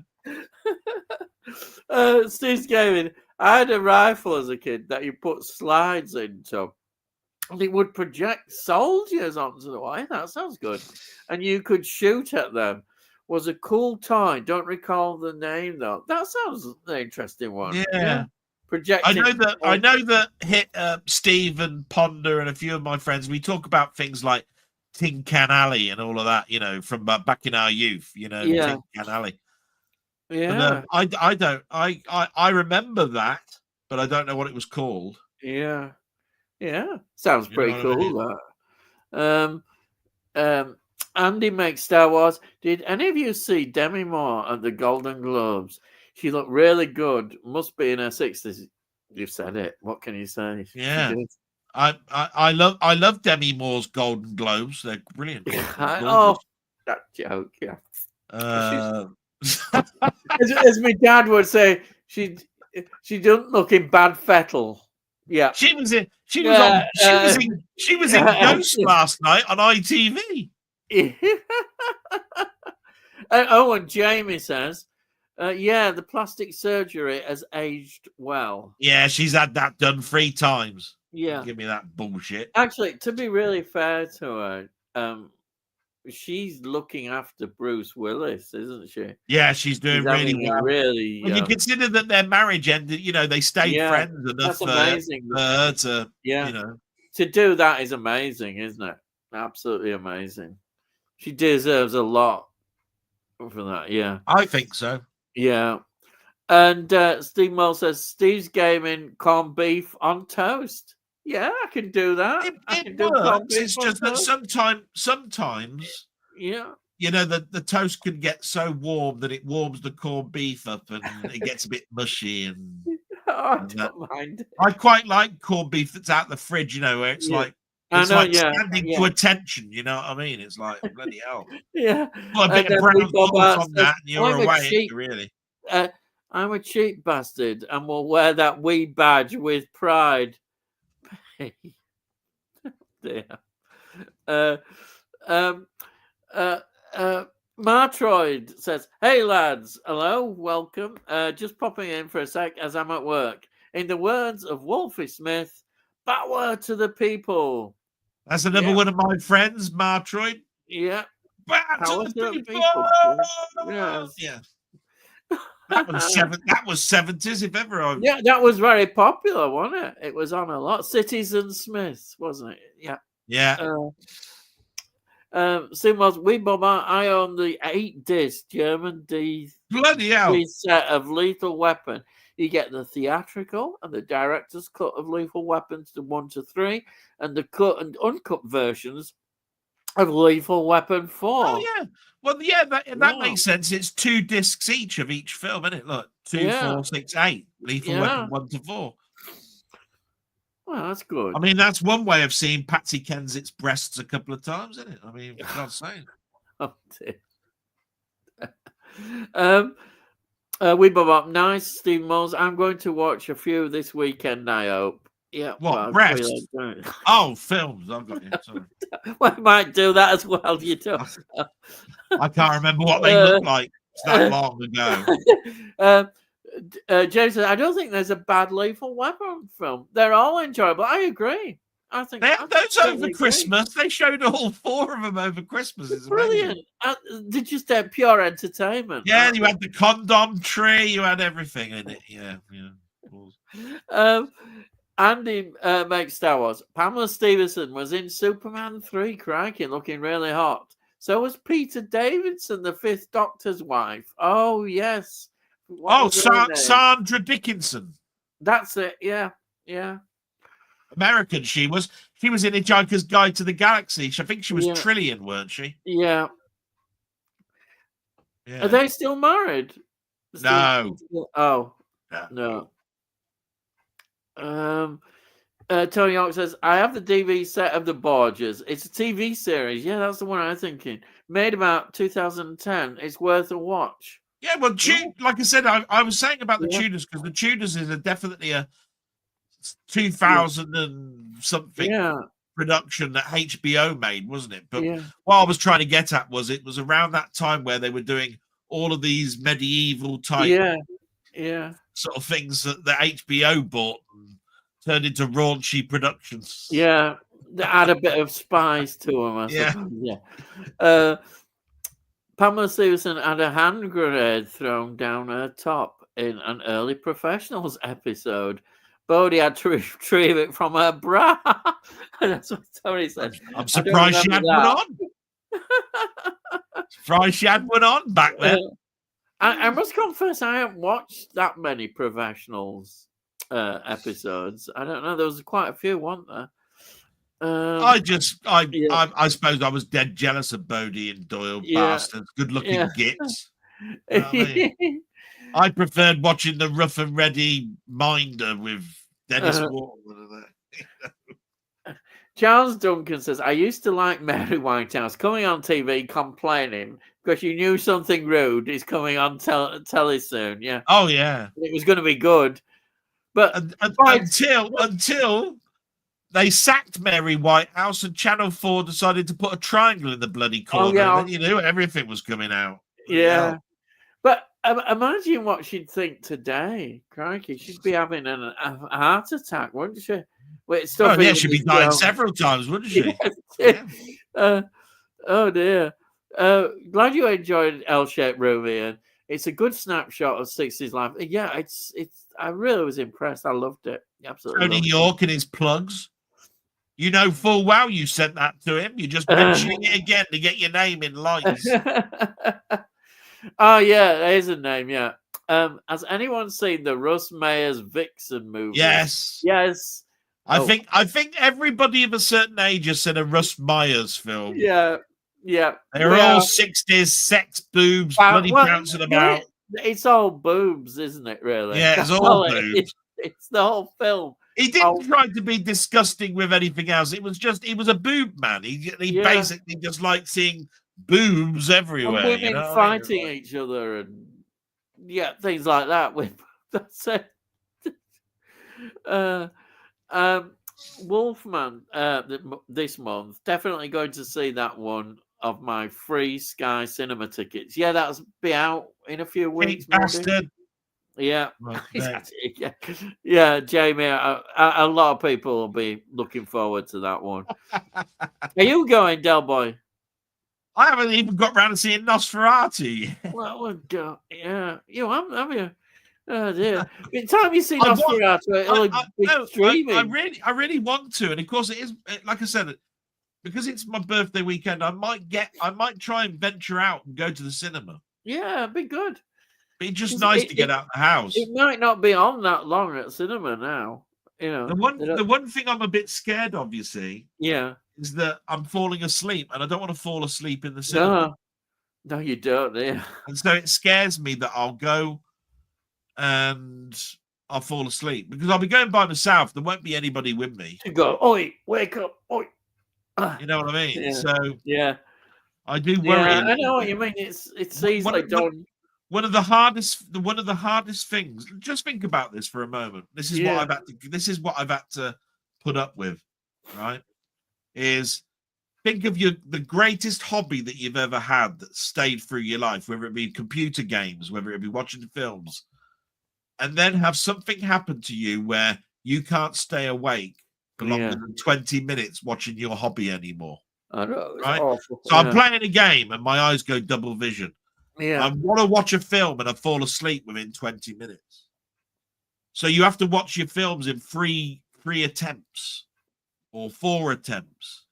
Or you have to play a game as soon as you wake up, because if you get to 2 hours into being up, you're going to get double vision. Yeah. This is what I've had to contend with, and why it's very difficult for me. Every time I do something, whether I do a game review, whether I do, here's my friend's request for me to play a game, whether it's to do a retrospective of a film, it's one of the hardest things that I've ever had to do, because bound sure behind the scenes, I fell asleep or whatever. Yeah. And then other people, they can just put the film on and know that they're going to watch it all the way through, no problems. Yeah. I can understand when you go to the cinema, that's the last thing you want to do. You've paid your money and fall asleep. It's just... Well, the embarrassment of snoring. Yeah. All sorts. No, I understand that. No. And it's all because the lights are turned off and you feel comfortable. Yeah. And you're totally concentrating on that. And then, mind you, of course, I don't know what it is like nowadays. I haven't been to cinema for ages, but I presume there's loads of adverts and trailers and... Well, the last time I went to the pictures, they showed 3 trailers, and the advertisement was sort of like a slideshow of adverts for local... you still get those. Yeah. It wasn't public information films. It wasn't, it wasn't like back in the 70s. Yeah, it was the curry houses and stuff. Yeah. The Taste of India. Yeah, that's right. Yeah. You don't have Butterkiss, rah, rah, rah, and Western's hot dog. You don't have Pearl and Dean anymore, do you? Pearl and Dean, yeah. Which basically was, what's his name? Richard Harris. He did that something park, that track. Oh, yes, MacArthur Park. MacArthur's Park, right? Yeah. That tune is like 12 minutes long, right? Yeah. But no word of a lie, 6 minutes in, the Pearl and Dean music comes in because it goes dun, dun, dun, dun, dun, dun, dun. And I'll tell you now, that's where I said, Pearl and Dean, cheating bastards. You bring that from there. How did you get away with that? You cheating gits. I didn't know that it was in that track. I didn't know you stole it. I thought you came up with a nice jingle that I thought that, wow, that's amazing that you came out with that jingle. I'm dead impressed. You stole it. You stealing bastards. Anyway, go and listen to that track and tell me that ain't Pearl and Dean. Oh dear. Anyhow, let's have a go. Jamie says, Companion looks good. Looks like a good sex robot horror. Oh yeah, I've seen people on about Companion as well. That should be coming out, I think, quite soon. I think maybe. Oh, maybe not. If you want to know what's coming out in 2025, just go back a couple of blogs, right? You've got letter for letter, word for word, every fucking film coming out in 2025, and it was supposed to be a short list of films he was looking out for. Every film coming out, he listed every bloody one of them. I was sitting here, right? I grew a beard by the end. Anyhow, I've reached this point, and as I always do, I always say, now, if you haven't subscribed to Delboy, please subscribe to his channel. It's a great channel, fantastic channel.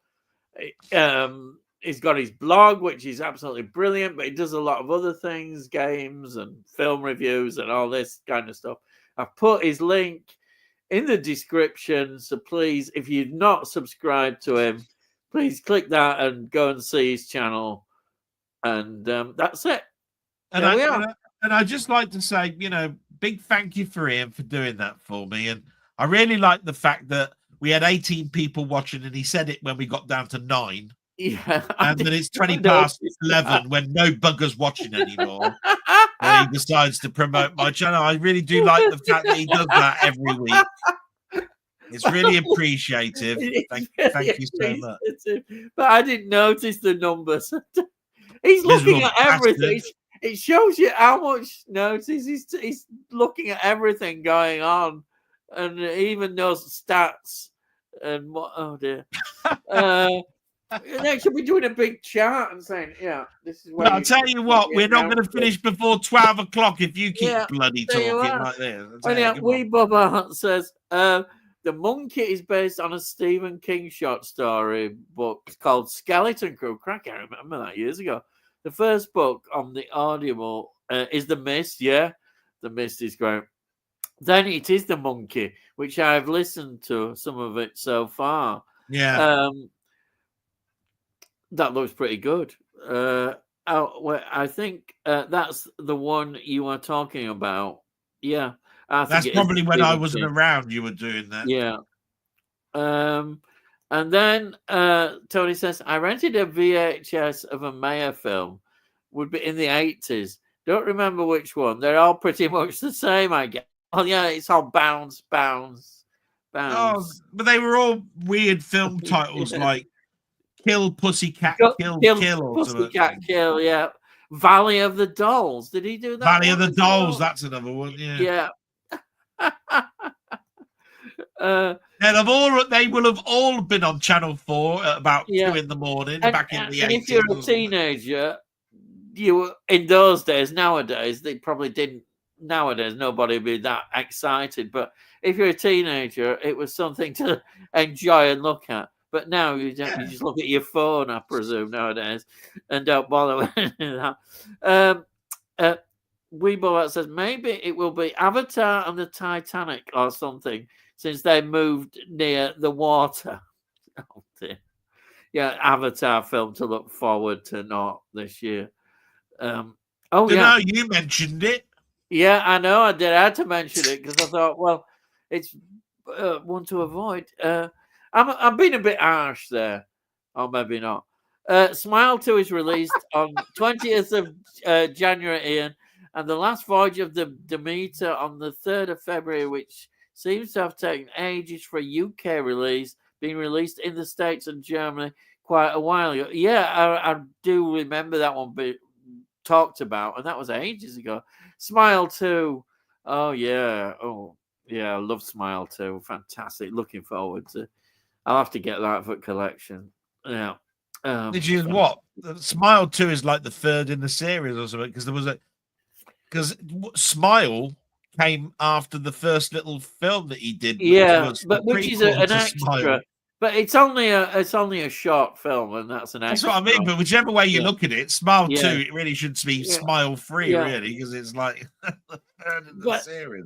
Anyhow, Smile 2, I thought was really good. I've got the steel book pre-order. I just thought it was good. It's an enjoyable series. Jamie says, "Have you seen Battle Royale, Ian? You need to see that. It's one of my favorite Asian films." I know I've not seen it. I know it's always mentioned.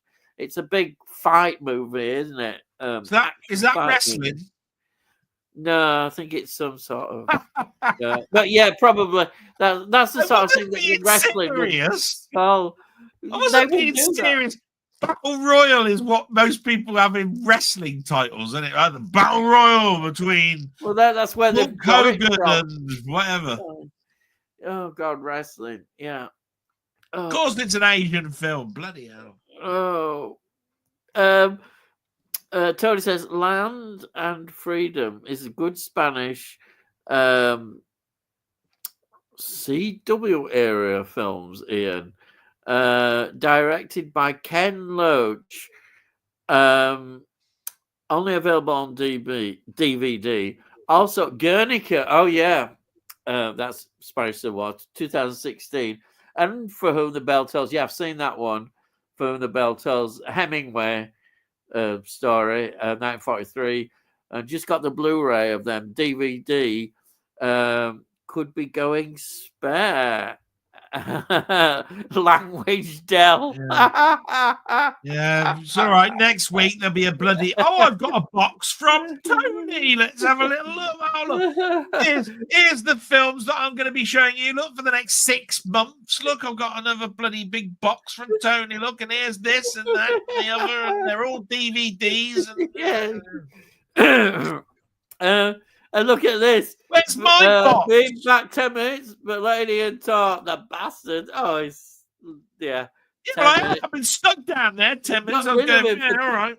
10 minutes. Thank God for that. Oh, yeah. You're all saying. See about £28 for Tank Girl on HMV by Eureka. Are they having a laugh? Probably. People talk about Tank Girl as not being very good, but I don't know. Tank Girl. I bought that on Laserdisc and totally regretted it. It's that bad. It's that bad. It's just that it is based on a comic book. Yeah. Right? Okay. But it's not really like, she didn't really portray it very well. Yeah. But I think it's more to do with the script than anything. Because it does look like, when they brought the first Hulk movie and it was like all panels and it came on, it was an Ang Lee film and it looked like a comic book panel, as if you were going, it's almost like it said meanwhile and it was all bordered around. It was a little bit like that, but not enough to make it show where its roots came from. Yeah. Right. Blimey, that's the first Delboy. Well, I was letting you talk. We I need to head off 10 p.m. and that is my bedtime. We'll watch on the catch up. Enjoy. Well, have a good sleep and thank you so much for joining us. Yeah, sorry for all the problems, you bastard. I mean, Bob. Yeah.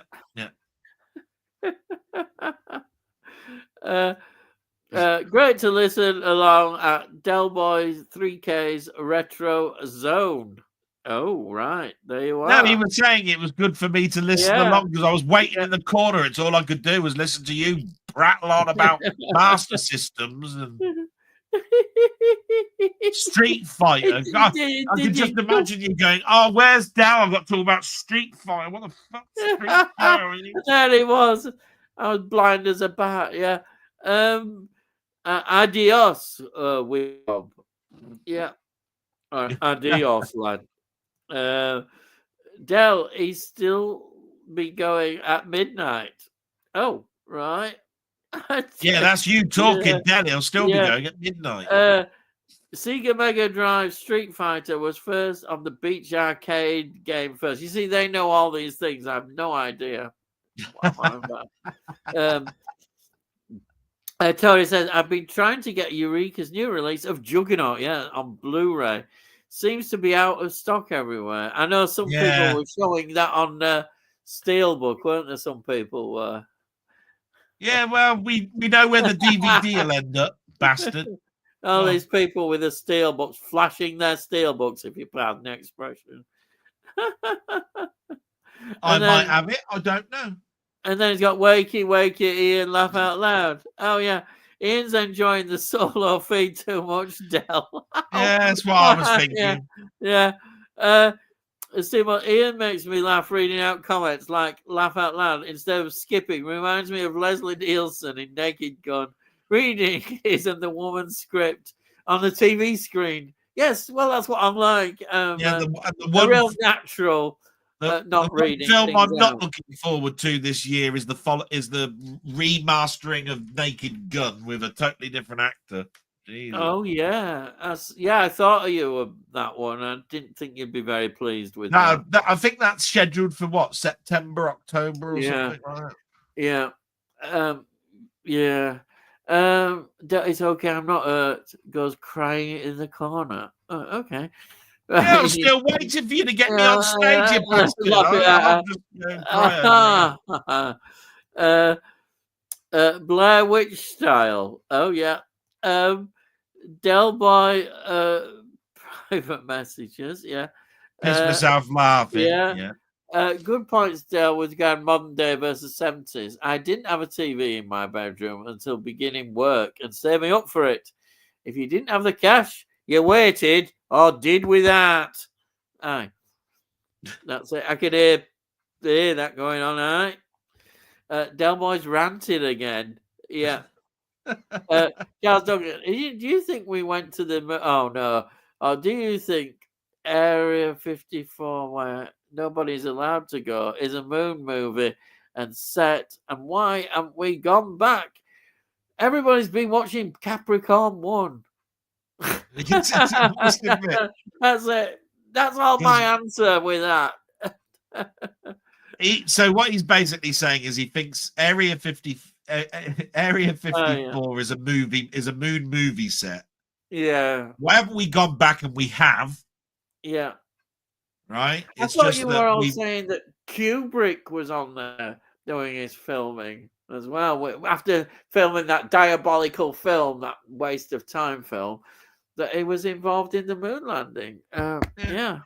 You got to remember that as much as I don't really like the Big Bang Theory, right, the TV show, they do bring a lot of science into it, and they did actually point out that they put reflective mirrors on the planet, so that when you fire a laser up at the planet, it fires it back, so you can work out how far the distance is between the Earth and the Moon at the moment, because laser is the most accurate measure of distance that you can have. If you have a look, one of the spirit levels that we've got now are laser spirit levels. Have you noticed everything's laser? Yeah. So how did those mirrors get on the planet if we didn't go there? Yeah. Was it alien technology then or something? There's all sorts of... There's people who spend ages looking at a photograph and saying, "Oh, look at this, look at that," and it's ridiculous. Oh dear. Nowadays they'll just say it's all AI, won't they? Yeah, that's all they'll say. Fun fact: Voyager 2 launched before Voyager 1. Well, that's right. Fun fact, yeah. And they had to sacrifice one of the Voyagers for the other one to continue its existence. So they had an opportunity, and it had to bounce off, going in a totally different direction, which basically killed that Voyager's mission. Basically, at the end. Yeah. Andy makes Star Wars. I think there's enough strange things to learn about our planet before going to another history. Makes no sense the further you go back. Interesting. Oh, yeah. Yeah. I mean, they've always turned around and said, look, there's so much going on in the Earth's oceans. Why are we going off into space when there's so much more? And they say there's a lot on our planet. Yeah, there's creatures that haven't been discovered in the ocean yet. And there's my answer to that has always been, you're quite true. And I think that Subnautica's sort of like funding is way too short. We should be doing stuff. But at the end of the day, I like it when they blast things into space, because it takes them about 3 years to get wherever they got to go, and you don't hear anything about it until they get there. And then I'm all excited, right? Yeah. You want instant results if it's on our planet. It's like, oh, you must be able to get there within 24 hours, otherwise I'm bored, right? So, I don't. I like the space ones because it takes years. Yeah. If they wanted to send off a probe now to Pluto, I'd be dead before it actually reached it. And just think of all the films that we wouldn't have without people going into a cryogenic state, so that they can travel light years. I mean, there's loads of films, isn't there, with all that in science fiction. Steve's Gaming, Charles Duncan, we certainly did. India's Chandrayaan 2 moon orbiter looked at images of 2 of the Apollo landing sites some years ago. Images are on Google now. Yeah.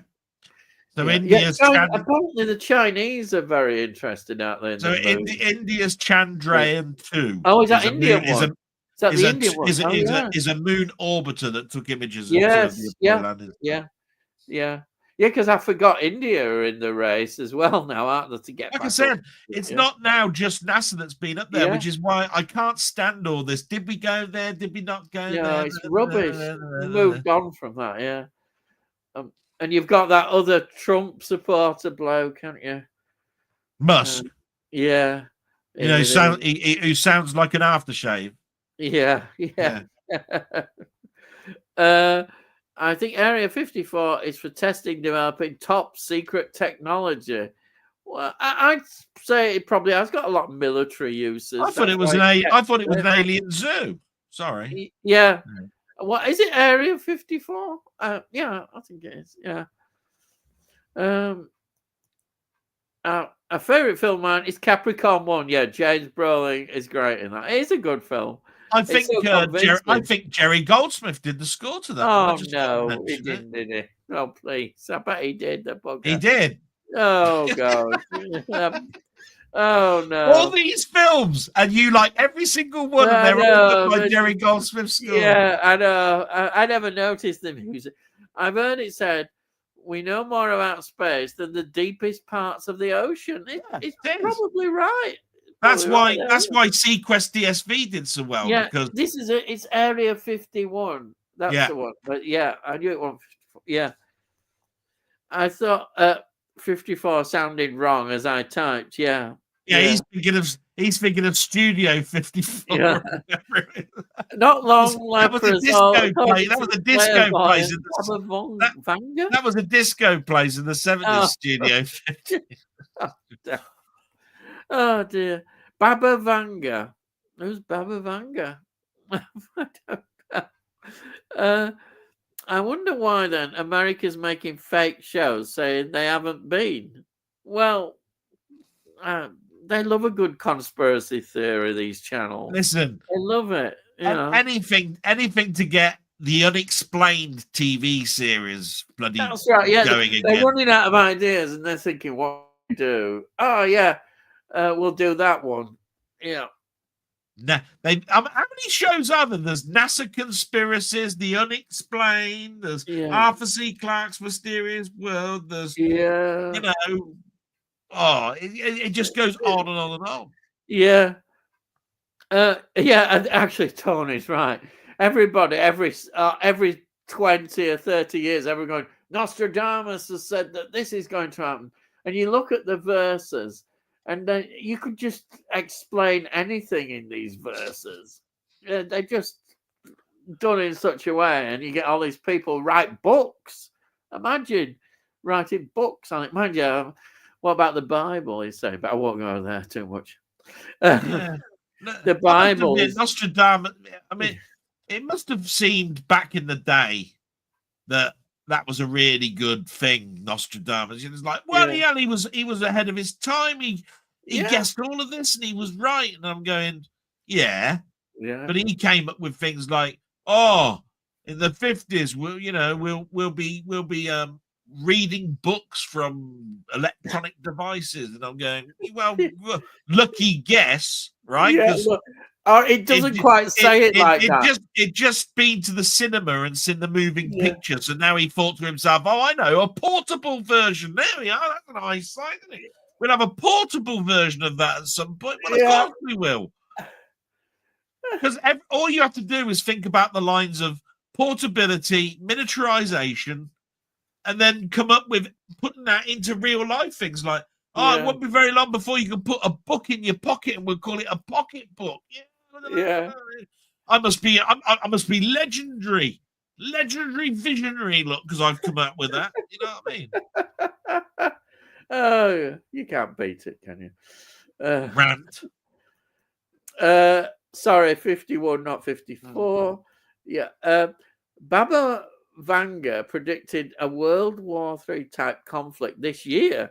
God, I hope she's wrong. All right. Yeah. All these people make Well, predictions. Trump is back in power. Who knows? Yeah, I know. Greenland, no. Denmark are going to go to war with America and start off a massive war. Greenland. Yeah, you thought the conflict between Russia and Ukraine was bad, but come next year, it's Greenland too. The conflict continues. Yeah. Greenland And too. what are Denmark going to do? Oh dear, not Make much. bacon, I think. uh,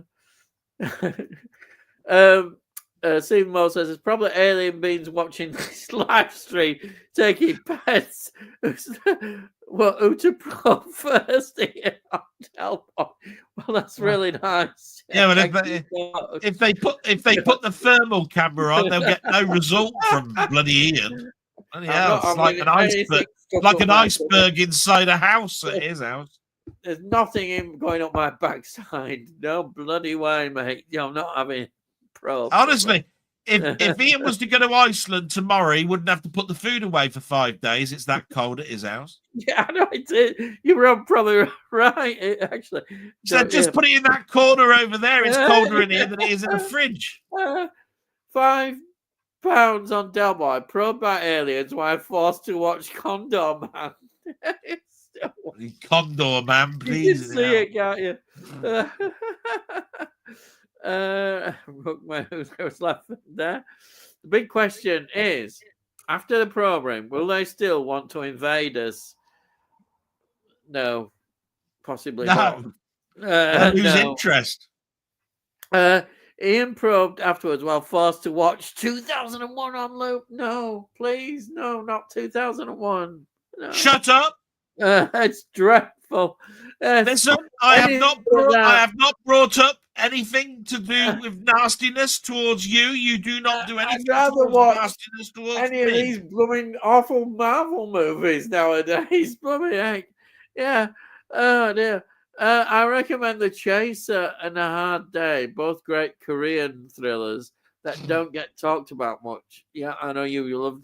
We ought to do a section, of films to recommend in the Korean aspect of stuff. Yeah, it seems to be quite popular to talk about them.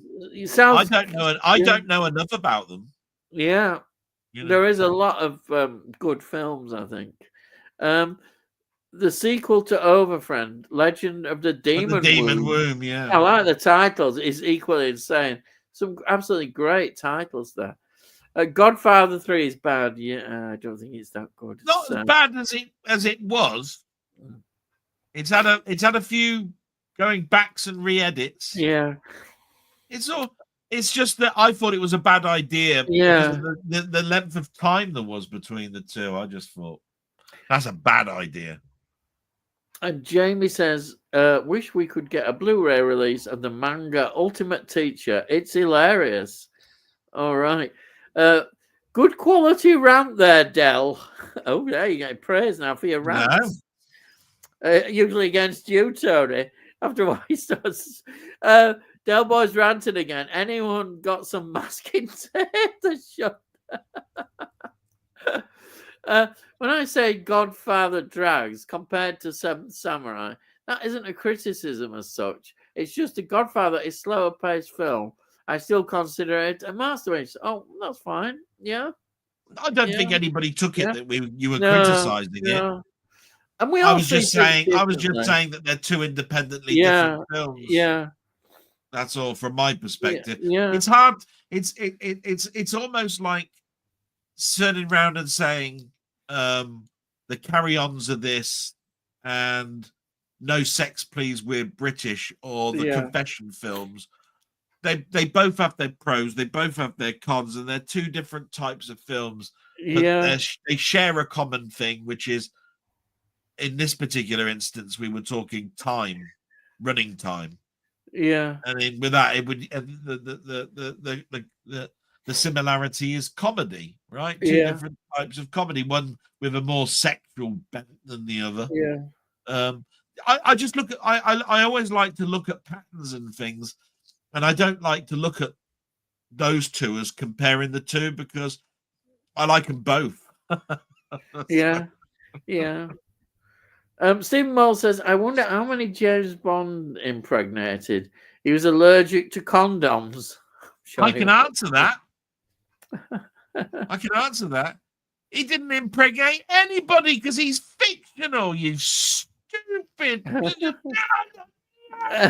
I don't blame him. It's much better without them. Oh, yeah. Yeah. Steve's Gary, yeah. Oh, I was only joking, by the way. I bet he pulled out when he bedded Grace Jones. I've already told you, Grace Jones. It must be like sleeping with an ironing board.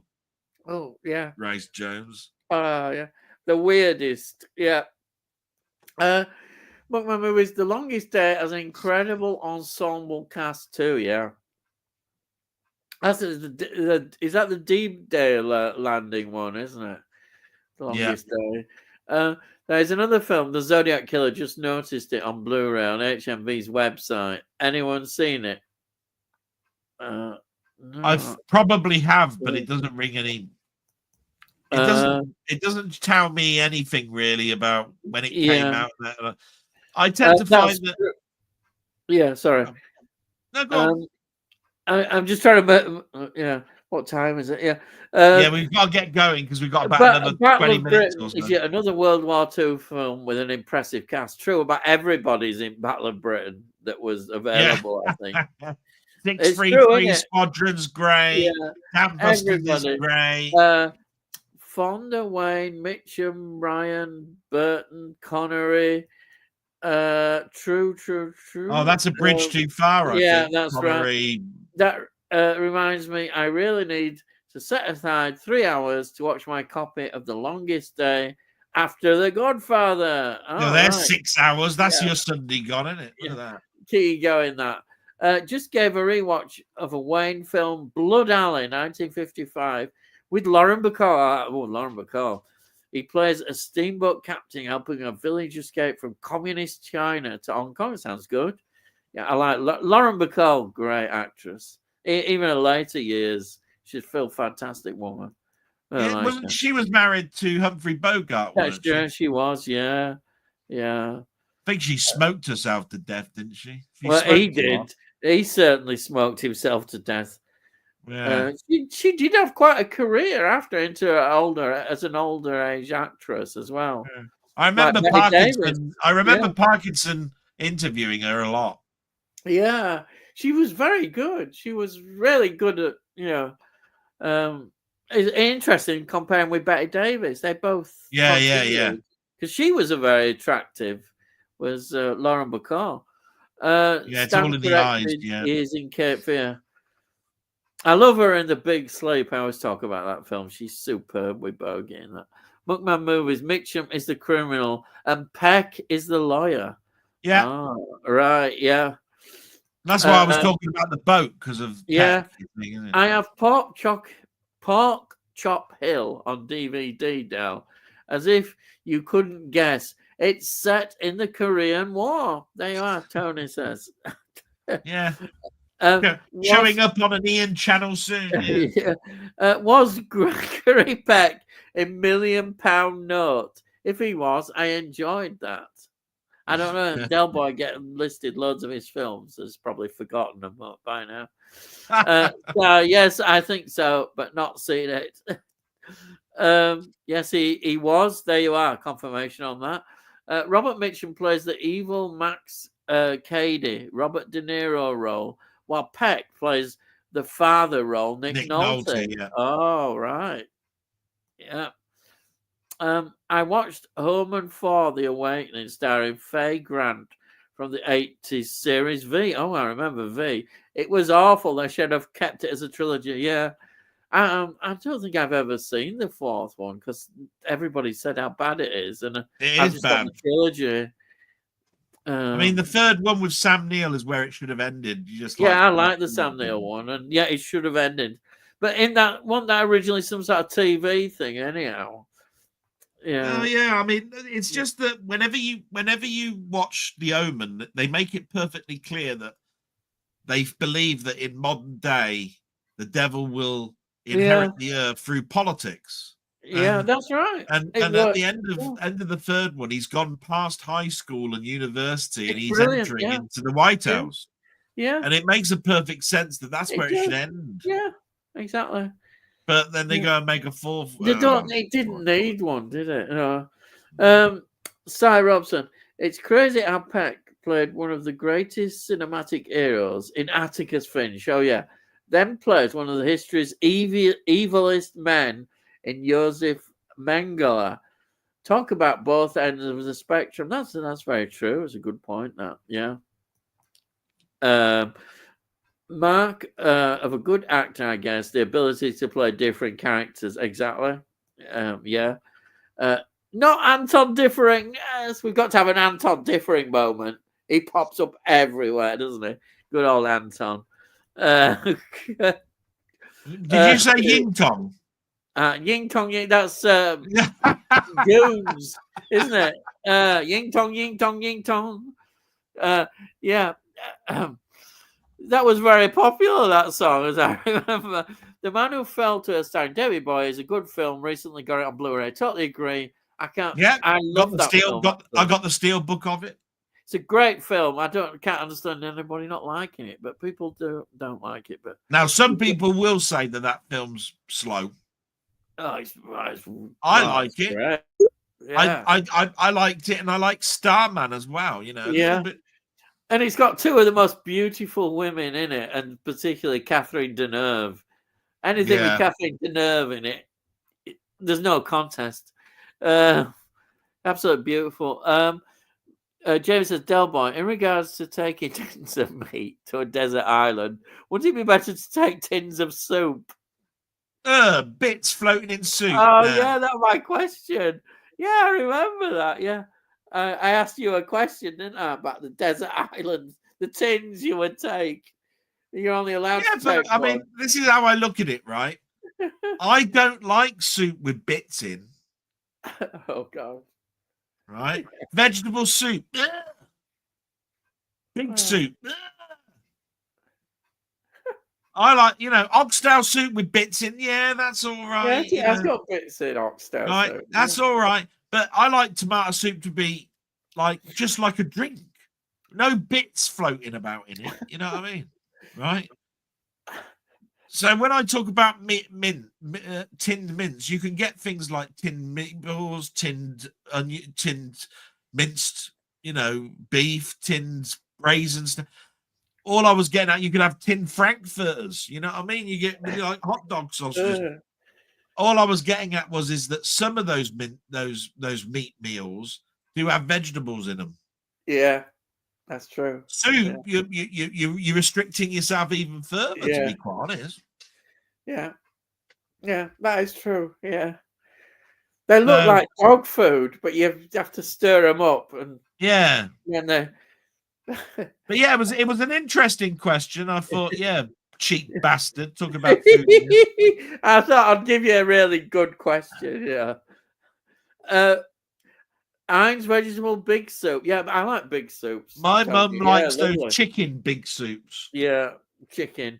More than the vegetable one. I like the beef big ones. Yeah. Steve's gaming. Frey Bentos is disgusting. No, I don't think it's disgusting, but yeah, there you are. Moses says agreed. It's just people with more money that have been able to buy the higher things than the higher grade. The higher. I've had to have the cheap stuff, unfortunately. Yeah. And there you are. I've lived rough for years. You know what I mean? It's like. It says, "What would you wear on your feet if shoes weren't invented yet?" Mm-hmm. Well, I'd probably wrap a handkerchief around it or something. I don't know. Yeah. I don't know. I don't know. I'd wear Nike. I'd wear Nikes. Tie some wood onto your thing, maybe. When you think about it, really, somebody came up with the concept that if I kill something and I take its skin off, I could put that skin over my own skin. And Yeah. I've got myself something to protect my feet with, right? Yeah. And that's where leather came from. Yeah. Yeah. So somebody did that. Yeah. What a And, great person that was, because otherwise we'd be having pieces of paper stuck to the and what bottom of about the the native American Indians? They did everything. The buffalo, it was sacred, but the buffalo provided everything, didn't it? Yeah. Everything for them. Food, clothes, decorations with horns and stuff and everything. Very clever. One animal provided all that. Sainsbury's, you can tell, Del, is a southerner. Yeah, laugh at that. We don't do those pretentious shops up here. I don't know where that comes from, but I mentioned Sainsbury's because they are literally half a mile around the corner from where I live. Yeah, yeah. Right. So If I that's want why to go you to would go there. Tesco's, right? If I want to go to Yeah. Tesco's, that's 3 miles down the road. And if I Yeah, want to go to Morrison's, it's 1.5 miles. So I go to Sainsbury's, right? yeah. It's not because I want to go to Sainsbury's. It's because It's the nearest. it's round the corner. Yeah. Is That's it a all. big? No, Is it a it's big not because I'm a Sainsbury's? southerner. Yeah. I Is it a big tell you what, Sainsbury's, lad? my sister wants an Asda, and do you know what? Asda is 20 miles away. Mm. The nearest Asda is 20 miles away from my town. Now, do you have an Asda? Ian?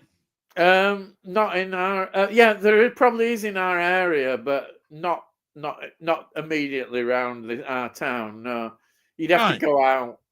So You'd have to all go that to the tapping village. your ass nonsense, right? Yeah. I haven't got an Asda. I can't tap my ass, right? Because I haven't got an No, I Asda. wouldn't be. I've never been to an Asda. All I've been to is what's in town. And Waitrose, fuck off. No, we've never had that. Never had. I How don't think they have it expensive? around How here. expensive is Waitrose? We're not posh enough. We're not posh enough for Waitrose around here. I mean, Waitrose do Heinz caviar, don't they? I mean, Yeah. Christ. I think they charge you to enter the store virtually, don't they? You know. Did you get that joke then? Heinz caviar. Yes, Heinz caviar sounds posh. Well, Yeah. caviar's posh. Yeah. Heinz is poor. Yeah. Put the two together, you got Heinz caviar. That's what baked beans are in Waitrose. Yes. Got Heinz caviar in there. Yeah. I'm a ginsters and pucker pies one. Yes, I love them. Ginsters. I don't like ginsters, and I'll tell you why. Pucker pies, lovely as well. Right? Oh, yeah. I like a sausage roll to be pastry with sausage in it. What's all this apple shit that they put in their meat and all that in these ginsters? Horrible. I go to Greg's.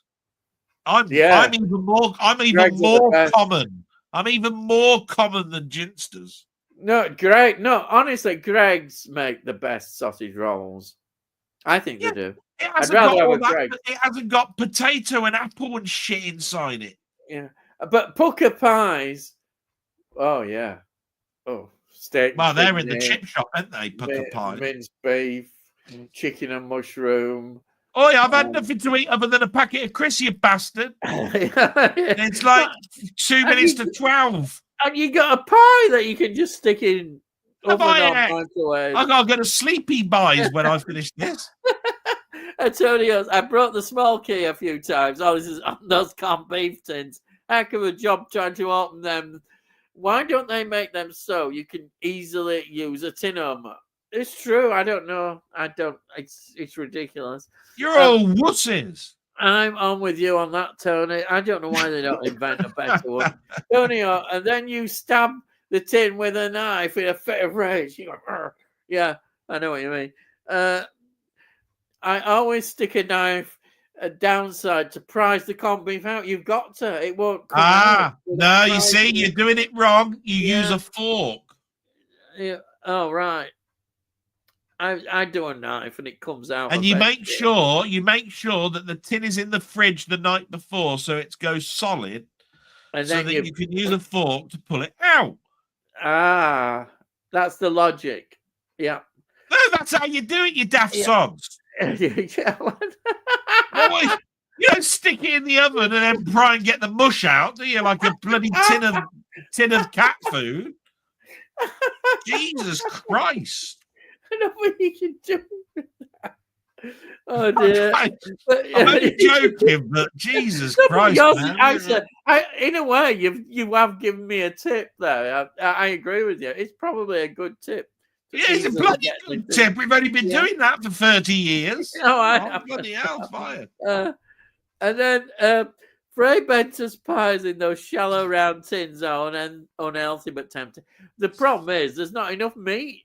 They used to, when in old days, have loads of meat in. Now there's hardly any meat in them. Rubbish. Would you rather have a proper pie where the pastry doesn't evaporate or go soggy underneath? Obviously, a proper pie with proper pastry. Oh, yeah. Have you ever had a pork pie recently, right? And you cut into it, and there's more gap around the bloody meat than there was around the pastry. It's like they put one of these Edam cheese things in the center, right? Yeah. And around the outside is this really burnt, crispy sort of like pastry, and inside you've got air. Yeah, and you're surprised. What you're surprised is when you get home is why didn't it rattle when you picked it up, right? Yeah. I always say, what's happened to all that jelly they used to put at the side? Lovely bit of fatty jelly. They don't have that anymore. I used to like that. Yeah. Yes, they do look quite disgusting when cooked. Better looking in the picture on the tin. Yeah, well, that's anything. They make the tins look appealing. Iceland's family steak pie is nice. Oh, is it? Oh. Might check that out. Bit far to travel, though, isn't it? Oh dear. I mean, I just go round the corner to the shops. Iceland, you've got a plane. There's geysers. Is it me, or is Del on an unusual good mood tonight? Oh, crikey! I don't know. Is he still been ranting away? Not much ranting tonight. I don't know. I think it's been enough. Bloody hell! Wait a minute. Where's your backdrop tonight, Delboy? There's one. I haven't had one for a couple of weeks. You see, just knows how observant he is, doesn't it? Right, turn up more often. You might see that it's been like that now for a couple of weeks. New Year's resolution. I don't make New Year's resolutions. No, it's not started off that well anyhow. So, watch more Korean films before 2026. Watched Wolfen with Albert Finney. Unusual take on the werewolf film. It is. That's Albert Finney's a good actor, anyhow. I was very surprised when I saw Oz Clarke in Superman 78. Only thing I know of is drinking wine on Food and Drink TV show. Oh, crikey. Yeah. He played a policeman in Who Dares Wins. Oh, yeah, that's the SAS raid film, isn't it? It's his birthday coming up. That's why he's in a good mood. Why is that putting me in a good mood knowing I'm a year older, you miserable bastard?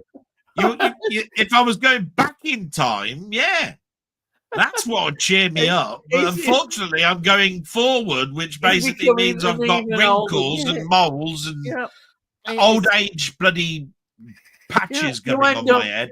Like this, you see. With regard to Oz Clarke, did he? Oh. Don't think he did much more acting. He was also in Sparkling, the story of champagne. That's more like it. I thought he put spanking there. It's like most of the time. I bet his liver is pickled. I'd rather have the onions, pickled onions. Have any of you watched Subservience, Megan Fox's My Girlfriend new movie on Netflix? No, I haven't seen that one. Is that good? Megan Fox is still around making films then? If you were presented with this predicament, what would you choose? Losing your arms or losing your legs? Oh, bugger. What a horrible question. What a question. I'll have to say, I have to say legs. I think a lot of people would say legs. Yeah, If you I think think the about arms it, are too if important. you think about it, you can actually crawl along the floor with your arms because they go further down than your waist. Yeah. You wouldn't want to try and use the DVD player, would you, with your feet? No, exactly. Your I mean, your toes, you'd have to retrain all your feet again. I mean, to if you're a healthy. musician, at least you've still got your fingers to play the piano and Yeah, all sorts of stuff. and you just need your hands, don't you? You just need them. Yeah. Yeah. That's a horrible question. It Thanks is very much. Yeah, thanks. Scottish Geek Guy saying, "Howdy, folks. Hello. Welcome. You're probably gone by now. Muckman movies. I think the cold is taking its toll on Ian's brain memory. No, I didn't. It's already gone, even before this cold. Del, sorry, matey, but the moon isn't a planet. We know Steve that Gaming says. it's a satellite. Yeah. What did I say something earlier then that makes him think that it was a planet? I don't know. That Naked Gun film is going to be awful. Liam Neeson and Pamela Anderson. Jeez. Yeah. It doesn't sound very hopeful, does it? Liam Neeson seems busy these days. He's doing anything. Question: favorite tipple alcoholic drinky poos? Lefroy whiskey. A pint of bitter. Well, of course. It has to be from Yorkshire, of course. What, they make it, do they? Yeah. Are you sure? Are you sure it's not a southern drink and they've just rebranded it? No, lad. Tetley's. Bailey's Irish That's cream. tea bags. And eggnog. I'm bitter, you stupid son. That's tea bags, Tetley. Yorkshire tea, lad. That's the one you drink. If you think tea is an alcoholic drink, you got another thing, bloody. Come in, mate. I'm telling you now. We've been drinking PG tips and all of that sort of stuff for years. We ain't got pissed once. No. Where's that coming from? Anyway, go on. Germany and France have won Trump over the Greenland threat. Yeah. And what's that? Absinthe? Absinthe. It's an alcoholic drink. Oh, right. Never heard of it. You can't beat an ice cold pint of Guinness. Yeah, Guinness is good. Yeah. You can. Yeah, well, you would. I missed Shandy Bass. Shame it got discontinued. Yeah, Shandy was nice with Shandy Bass. I remember that. Yeah, lovely. I don't like people that put blackcurrant in Guinness and shit like that. Yeah, and it's lager, some of the stuff that people blackcurrant and all that stuff. I don't understand it. I always find a can of Bass Shandy for a school dinner time drink, and my mum and thought that I was drinking beer every day at school. Yeah, you pisshead. You've gone down in my expectations. Drinking alcohol at school, terrible. Did you have a hip flask? Did you take it in with a hip flask? I'm happy to do a guest spot if you fancy talking about Asian cinema. There you are. So if you want to, we could do some specials. Already he's clamoring for my job. Look at that. We could do some specials, maybe. I don't know. What would I be talking about? I'd be going, I haven't got a fucking clue. Yeah, we'd be talking and listening. So he's fetching for my job, bastard. Yeah. No, your job's safe. It has to be. Knowing our luck, we would probably get aliens who want to eat us like the visitors in V. Spit out the parts they don't like. Yeah. That would be our luck, wouldn't it? Loaves of hollowed out bread tied to your feet, or hollowed out watermelon cut in half and tied to your feet. Nice.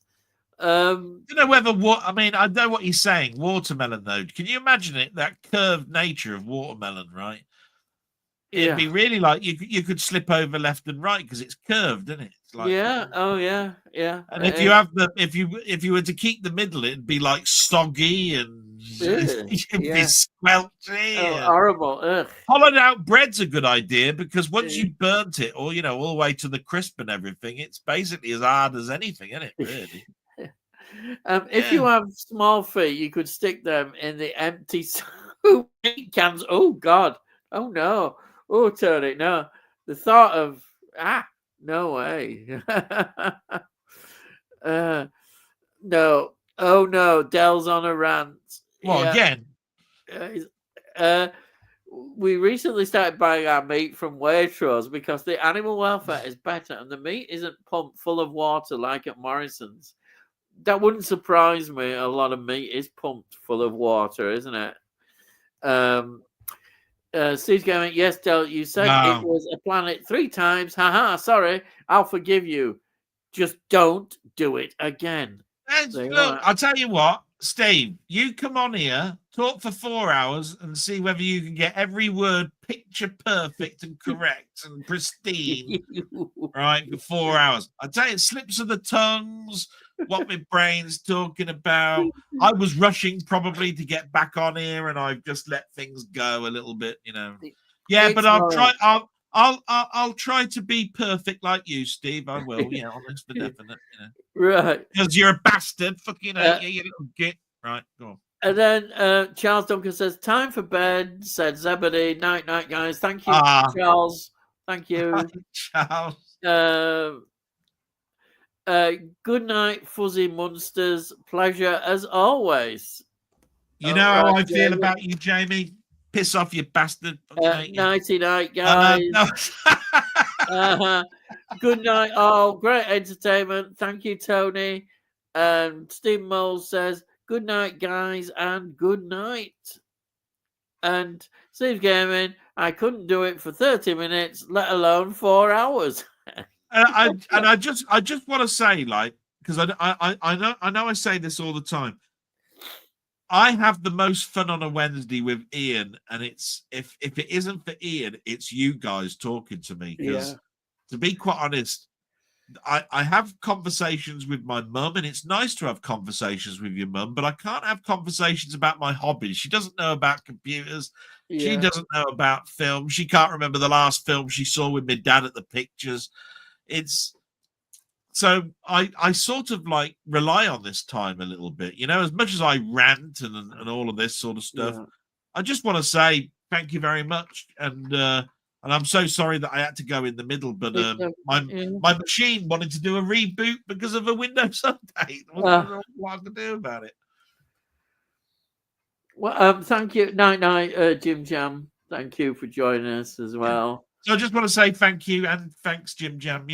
Thank you, Ian, for allowing me on. And please don't replace me with that bastard. No, you won't be replaced. I'm so scared that my slot's going to go.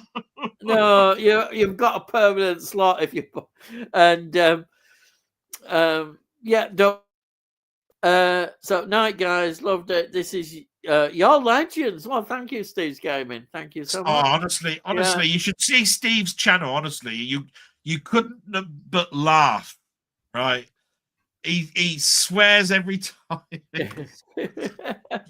He just makes me like he's like a brother to me, is Steve. Oh, that's great. So thank you, everybody who's been watching us and has made comments and just made it such a fun time as always.